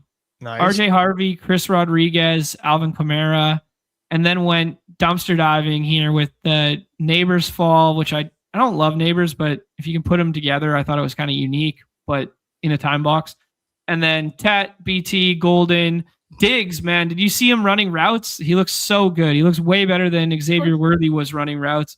Yeah. Debo, Ridley, Sherratt, and then 3 tight ends with the Kittle, Henry, Ferg, exciting whites. Yeah, I think if you get off to a hot start with RJ Harvey, that team rules. Mm-hmm. Or, a hot start with, you definitely need one of those running backs to be hitting your flex early and often while you are waiting for Malik Neighbors to get healthy. Yeah.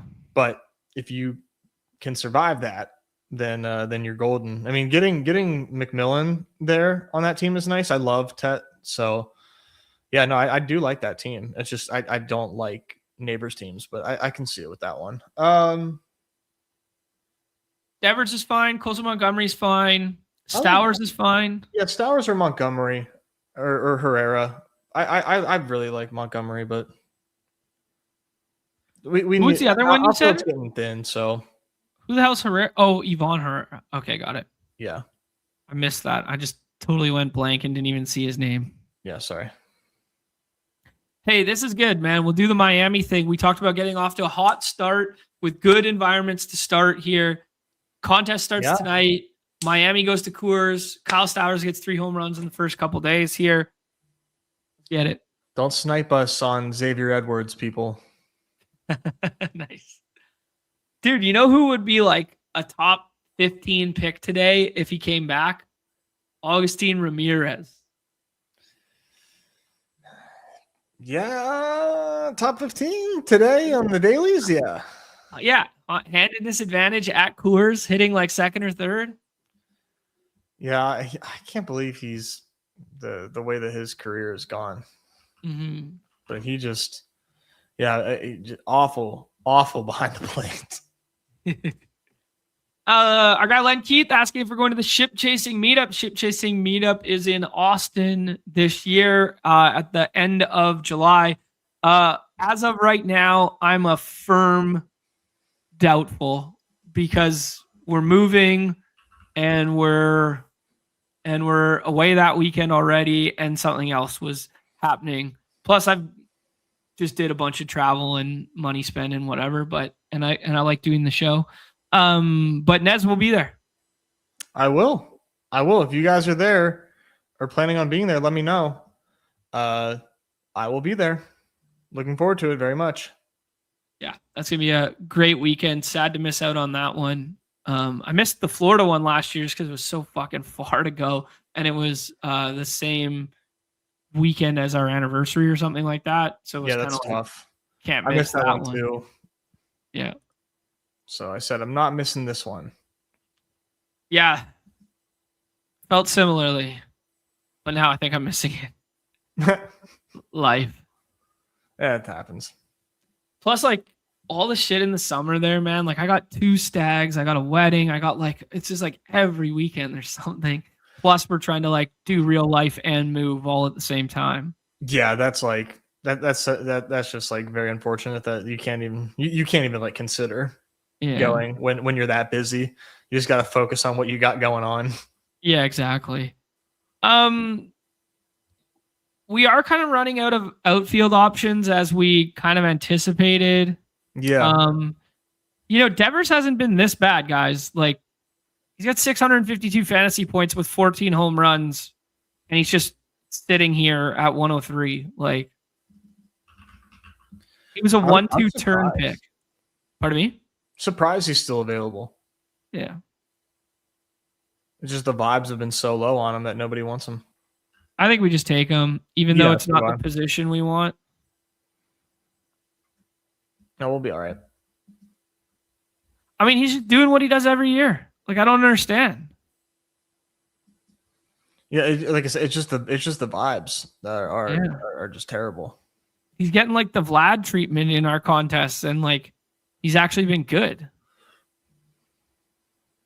I mean, he hasn't been 1-2 turn good, but like Cal went ahead of him, who's been way worse. Turner's been worse and went ahead of him. Vlad's been worse and went ahead of him. Dylan Lyle's been worse and went ahead of him. Teo's been hurt all year, but that's an eligibility thing.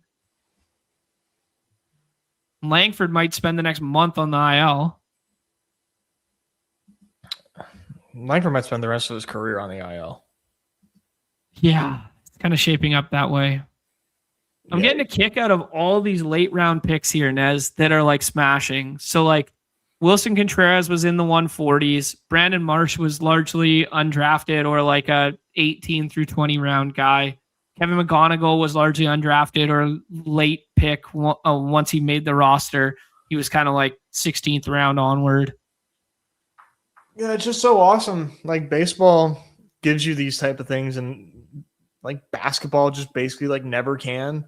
Yeah. Football very rarely can give you anything close to this. Yeah, just contingent upside guys, basically. Right. Yeah, it's crazy. Like Carson Bench, like he was a late round dart. Blade was a late round dart. Now he's in the top 100. Yeah. Aranda, like people weren't really taking Aranda, and they were only just backstacking with him. Yeah. Fucking love baseball. It's God's game, man.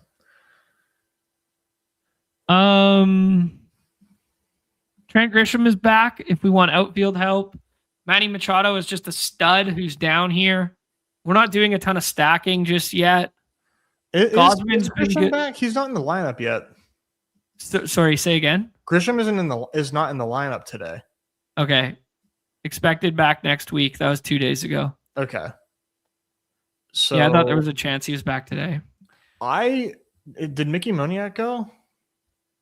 Nope. Let's take him. That would be my choice. Sure.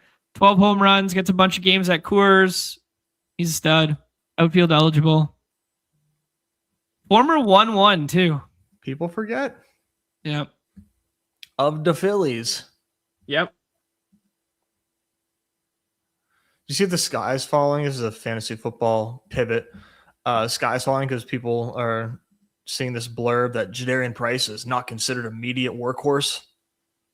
Didn't he say that in his own presser? He literally said that at the end of OTAs in his own presser. Like, we talked about it the other day when we put him on the cover of like, hey, I don't have to just be the guy. Like, I'm part of a pro style offense now, and there's lots of guys here to take the workloads and blah, blah, blah. Yeah. Yeah. I mean, he's a weird pick, dude.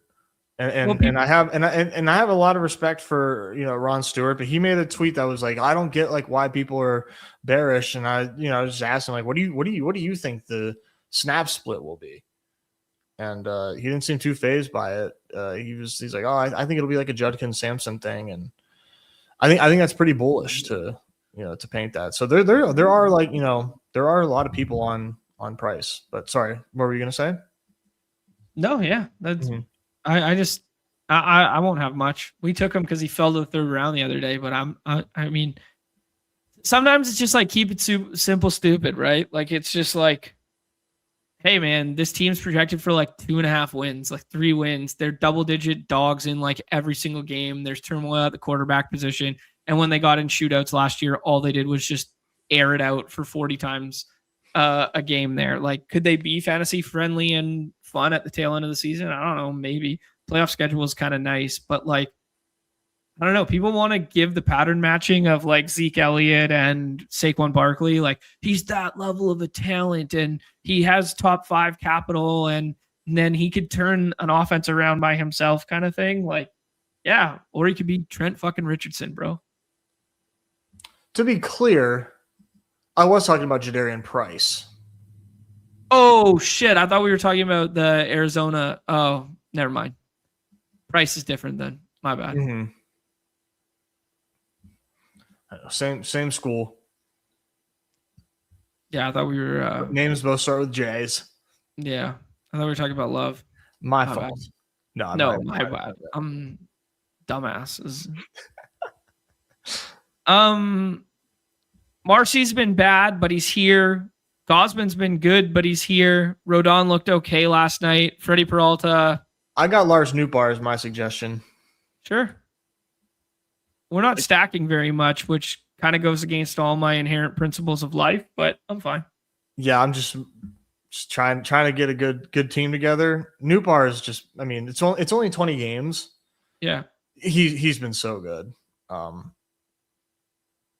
Yeah, just has not like skipped a beat whatsoever. All his StatCast stuff is, blood red, 142 WRC plus and 80 plate appearances, walking 15% of the time. He's just been great, man. Cardinals have got a good offense too. Cool. Yeah, we've wanted to be Nootbaar guys for multiple years now, and he just never stays healthy. Yeah, it's a good time. Yeah. What if he does this time? Yeah. Bad omen that Team Japan lost today, though, when we're drafting Lars Nootbaar. Who can we take from Brazil for the good omen? Fuck, if I know. Does Brazil have any good baseball players? Surely they've got to have like one. I don't know. Look it up and then give me a clue who like the best Brazilian baseball player is and see if I can guess it. Oh man. Oh shit, dude. There's I mean, there's 1, 2, 3, 4, 5, 6 players here. Uh-huh. You will not get any of them because I don't know. I only know 2 of these guys. Okay, sure. One of them has a son in the. No. One of them is okay. They both. Yeah. So you know one of them. I need a clue though. I just ruined it. You ruined it. Why? Yeah. Did you not hear me there? No, I didn't. Okay. Yeah, his dad was a major leaguer. He does not like present Brazilian.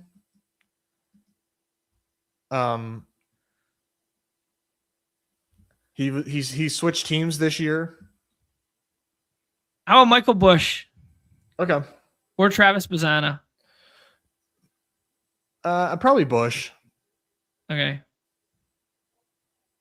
So his dad was in the league. He switched teams this year. His dad was in the league and he switched teams this year. Don't think like Brazilian sounding names.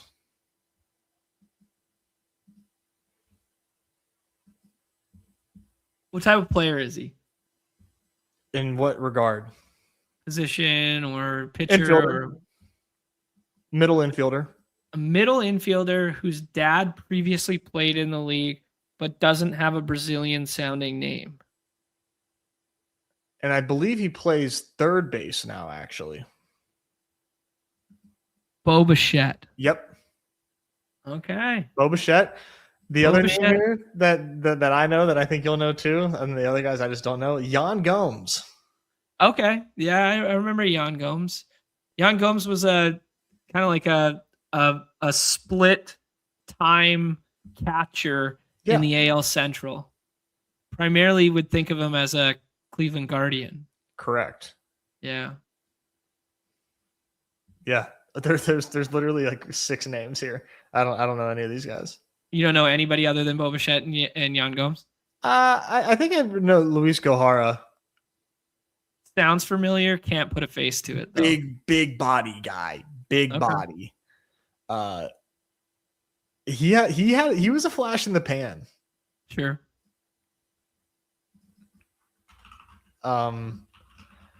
Is he a Pirate? No, I don't think so. Big body flash in the pan guys. I think of like Willie Mo Pena. I think of Noel, who hit that big home run for the Guardians a couple years back. Mm-hmm. Yeah, Gahara out of the league at 21, but he was in the Seattle system for a while. Okay. As a teenager. He's listed as 6'3", 265. Wow. That is a big boy. Big body. We might have cucked ourselves a little bit here. At what position? On the pitching front. We only got 2 pitchers. I'm a dozen. Okay. Bryce Eldridge going there, which is just... Yeah, we got no stacks going, and we're just grabbing dudes. This is the Sims say stacking is overrated.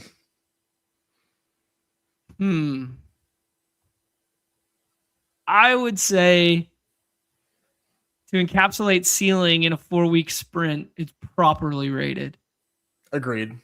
Yeah. Bobichet's here. Roman Anthony potentially coming back. Michael King looked good until 1 inning last night. Oh, Sonny Gray. He was on the cover. He almost threw a perfecto last night. Yeah, we're not getting any start from anytime soon, but hey, we're just looking for good pitchers. Yeah. So we got Cam Schlittler, Logan Webb, and Sonny Gray.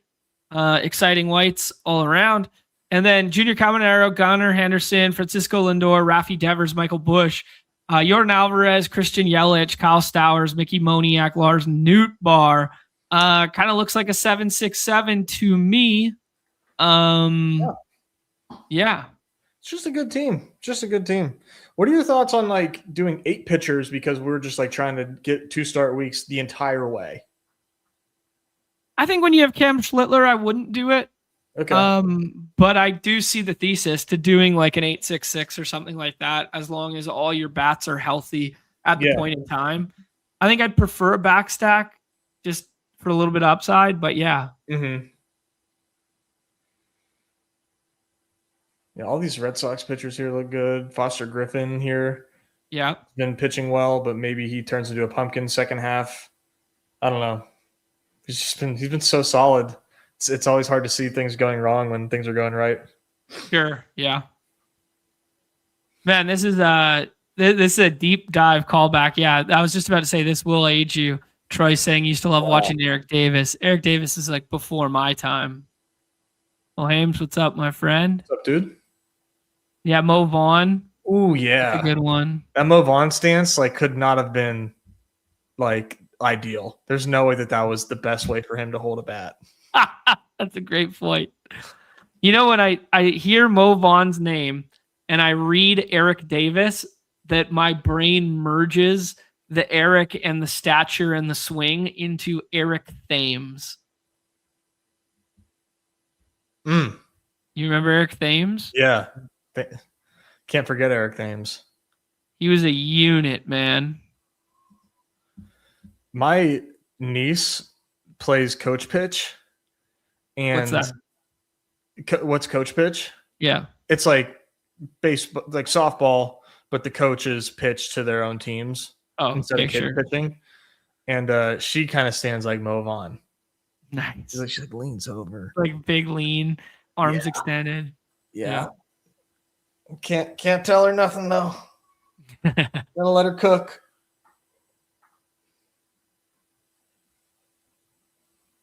Lefty too. I played a slow pitch game the other night for the first time in forever. First time this year. So jealous. I don't like it. Do you want to scroll here? Yeah, of course. Do you just want to get Parker Messick? Sure. How far down is he? Very far. He's gone, dude. The fuck? He went at like SP 20 something. Jesus. What about Ranger? Take Ranger. We just talked about how good that Boston staff has been in recent memory. Yeah, that's good. Start week. Parker Messick is SP 26. Oh, Jesus. Why did I think he was going in the 200s? There's somebody. I'm thinking of somebody else. Hold on. I know I'm thinking of somebody else. Joey Cantillo? Yes, thank you. Yeah. No, just the other lefty. Sure. That's a good one. That's a good scroll. Let's do a little bit of a scroll exercise here because, this is fun. What's Garrett Crochet's timeline? No, not clear to throw yet. Not good. Undraftable. Roki with the ADP going, with the velo coming back up a little bit. That's kind of nice. Yeah, I like it. Hancock, I wouldn't touch. Yeah, with the way that that rotation is looking, just in terms of the 6-man and whatnot. Yeah. Weathers seems fine. Robbie Ray seems a little mispriced. I mean, the strikeouts are down, but he had a nice start last time out, and he's just a horse. Also could be a deadline move guy.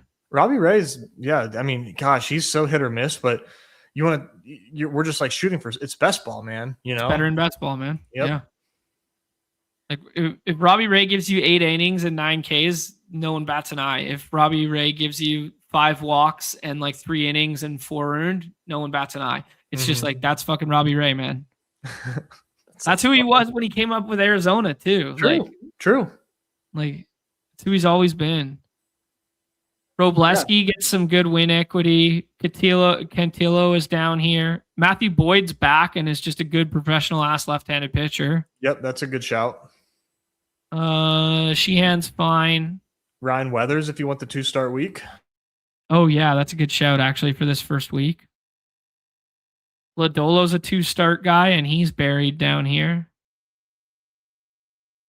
Bieber got shelled his first time out, but he's back. Yeah, I don't think I want that. No, me neither.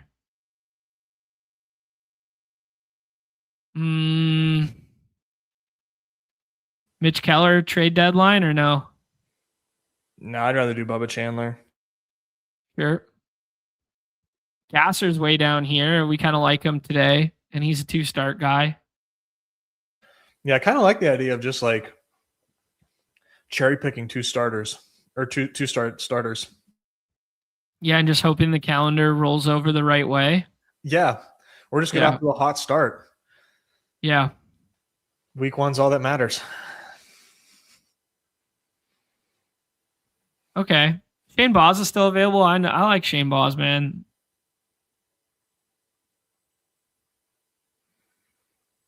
Yeah, Baz is totally fine this late. Man, pour one out for Lawrence Butler buried down here.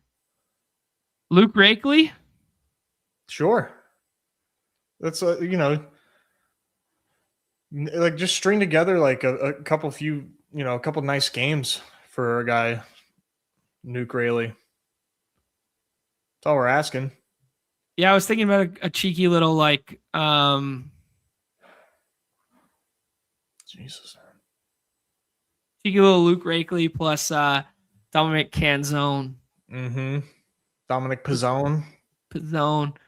2 guys, top 10 in barrel rate. Put them on a team. Why not? Top 15, rather. Yeah, I liked Canzone as a sleeper in the dinger.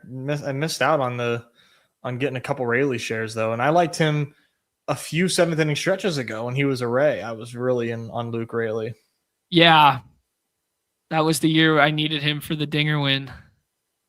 Oh no, it was the year after, the first year in Seattle. Dansby Swanson is the 7th inning stretch. Miguel Vargas.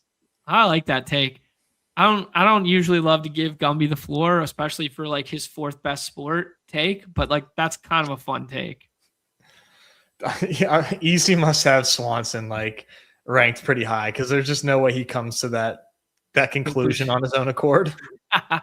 Actually, speaking of which, if you guys want, Easy made a tool and he posted it in the Discord on the main Badge Bros thread and on the baseball one. So if you guys are into drafting the 7th inning stretch for another hour or so, that'll play. Yeah, he's got ranks in there too if you don't want to install the whole kit and caboodle there. Yeah. It's better than nothing. Haim's got the 12 of them. Good shouts for a football guy. Good shouts. Might as well get a little sweat in. How full did this get so far? We're 30 minutes left.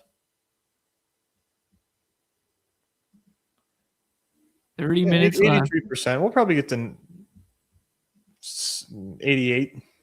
Yeah, 90 was your number, so thereabouts. All right, should we do... I'm leaving the light on for the Swanson one. Well, which one of these pitchers do you like? I do like Cantillo, or Robbie Ray. He's gone. Robbie Ray. Ray. Damn Tampa. Yeah, right. Yeah. Just, what the hell? Okay, Robbie Ray feels good there. I like that. Yeah, that was good. I'd be a little skittish on Brandon Montgomery's roster spot once Show Heavy comes back. Yeah. Like, I understand why people kind of like him, and he kind of skyrocketed because he had that walk-off grand slam or whatever in his first baseball game ever. And then he's been like pretty mid since. And there's been rumors about him being a send-down guy because Moniak's been better. Sam, with the Italian last name that I always forget, has been better.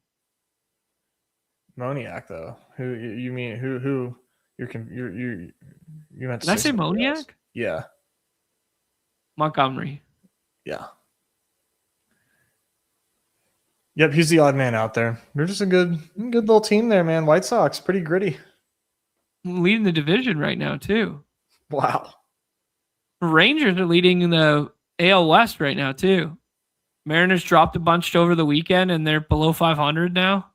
American League is such a joke. It's bad. I think the Yankees are like the best team in the American League, and they just left 4 on the table against Boston. Yeah. Just a joke of a division or of a league. Yeah. Positive perk. This is the 7th inning stretch. It's rest of season fantasy baseball best ball. 30 minutes left to get in if you want some action. Swanson just went. Yeah, Troy's just been. He's got like a AI listening to us and just queuing up anybody that we fucking say. Troy's got some good picks though. That Manny Machado one's good. Yeah. O'Hearn had a monster day yesterday. He's so back. Weathers is good. I have some Horwitz teams that I'm pretty bummed about. He's not coming back anytime soon. Oh, really? Yeah, the hamstring injury. We got 4 more spots here, Nezzy. Yep. We got ourselves a 5-5-6. I think Canzone is just like penciled in as one of these. And Swanson was the other one I had penciled in, but he's gone now. Just because I want a little bit of stack equity in our lives. And then the rest is kind of like starting pitcher. We need 1 infielder, 1 outfielder, and 2 starters. So we could start name dropping some starters. You did mention Matthew Boyd. I like Matthew Boyd, yeah. Yeah, I think he's a good professional pitcher. Jake Bennett, too, has been off to a super hot start. I know we've got a ton of Red Sox pitching on this team, but Jake Bennett's been insane. Okay. Let's take Boyd. He's had 1 start since he was back. He was pretty good. I'm just clicking guys. Same. Jack Flaherty feels like an Uber smash. I don't know about Uber. Yeah. But when he keeps the walks in check, he's fine. But what are we working with here? 9 Ks in his return. All right. Good first start back. I'll put that on the short list. Corey's wondering about the Yankees rotation. Does Weathers move to the bullpen? I don't think he moves to the pen. He's been too good, I think. Yeah. But a lot of mouths to feed there. Let's think about it logically. Maybe Warren, but he's a righty. Warren's been okay. I think Weathers has been too good, and he's left-handed. I think it's Cole, Rodon, Weathers, Littler are like the 4 locked, and then you find a spot thereafter. Yeah, I think what they'll do is run a 6-man rotation for a few times through the rotation while Fried is recovering. Sure. And then probably maybe skip a start for Garrett Cole, maybe skip a start for Rodon. And it'll be a long time before one of these guys gets sent to the bullpen because of the injuries that these older starters have dealt with this season. What's Luis Hill's timeline? He'd be another guy who could muddy it up a little bit. He has a shoulder injury. I know that. He's in the midst of a throwing program. Yeah. So it's going to be some combination of Hill coming back, Max Fried. Where's Max Fried's ADP? 38? SP 38, yeah. That's too rich for me. 140s, but yeah. It's still too rich, though. I agree. It's too rich, man. For a dude with elbow issues coming back, like, nuh-uh. All right, let's take Flaherty. You want to? Okay. Yeah, I like it. I think it's a pretty sharp shout. And then we got Canzone and an infielder. Unless you have a better plan. No, I'm just looking at infielders here that I would like to add to this team. I got one. I'm thinking stack happy with some of these ones here, but I'm thinking about a stack too. But the last two picks, we had other ideas, and he's still there, so may even come back to us. Okay. Well, we'll hear you. We'll hear you out in 9 You picks. will hate it if he was there, though. So. Oh no. You will hate it. Oh no. Wow.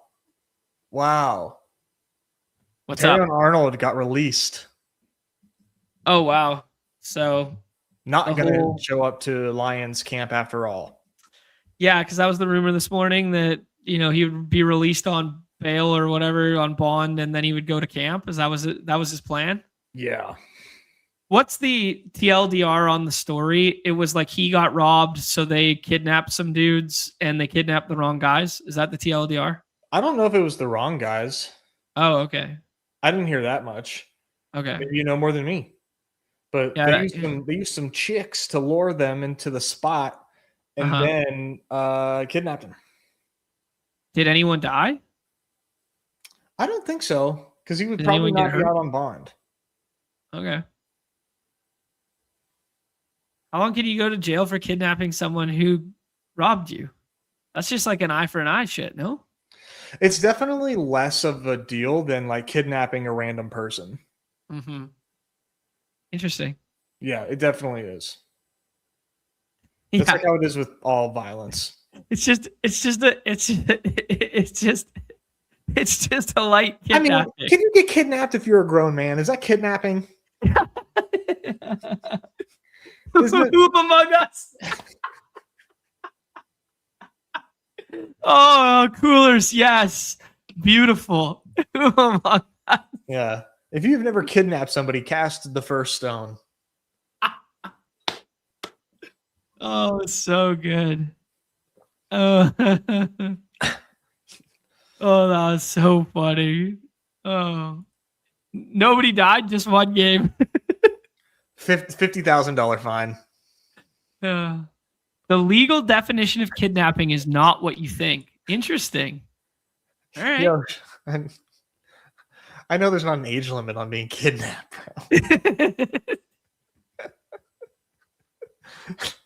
You're a grown man, not just get it. Oh, Kenzo, no. All right. Well, you can take my infielder.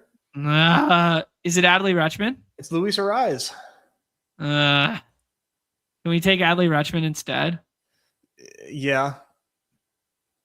Okay. He's healthy, yeah? He came back? He just came back this weekend. I think he'll be lower owned. Yeah, he's a better pick. And he goes alongside Gunnar, hits in that like three hole.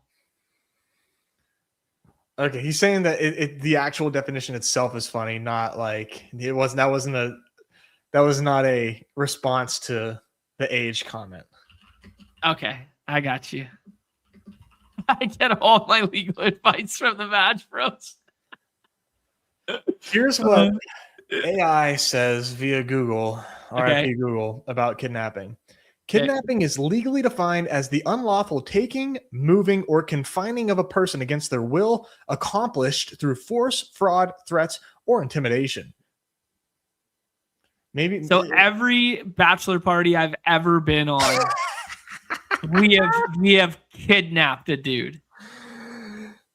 Hey man, allegedly. Don't incriminate yourself. We have dead ass kidnapped the dude. John, I'm not an accomplice. I don't allegedly. Allegedly. The collective we excuses Nez from this. It's the collective we. There's Luis Garcia. You get all 42 points from yesterday in this contest? Yep. Trevor Larnach goes there. Connor Jensen, that's a fun pick. Geloff is on the IL, but probably just a short stint. But I don't know. I'd probably not be taking a ton of Geloff right now.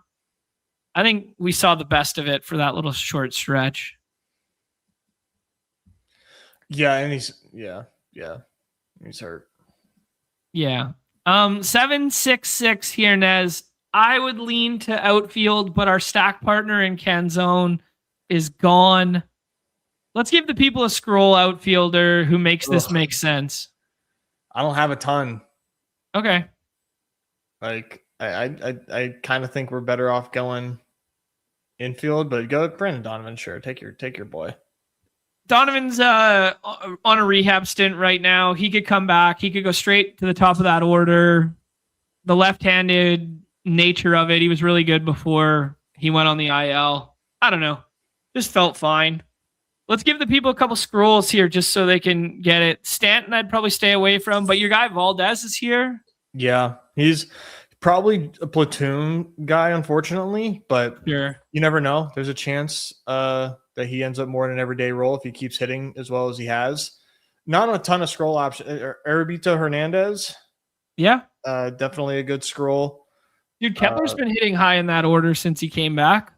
Who?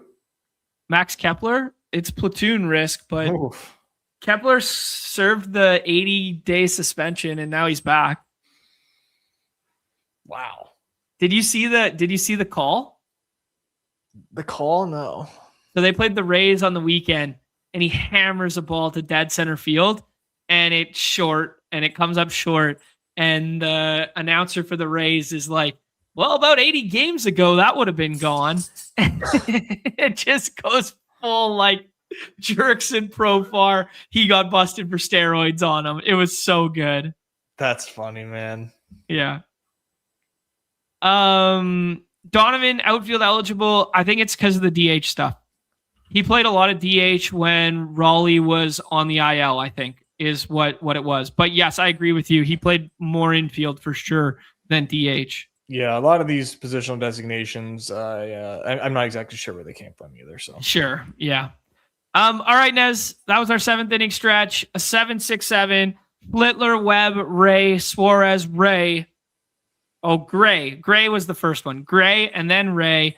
Matthew Boyd, Jack Flaherty. I see a bunch of old-ass, professional-ass pitchers that are going to get it done for us. Some have just come back from the IL. Junior Caminero, Gunnar Henderson, Lindor, Devers. Lindor and Devers just look mispriced. Michael Busch, who's going to homer twice tonight.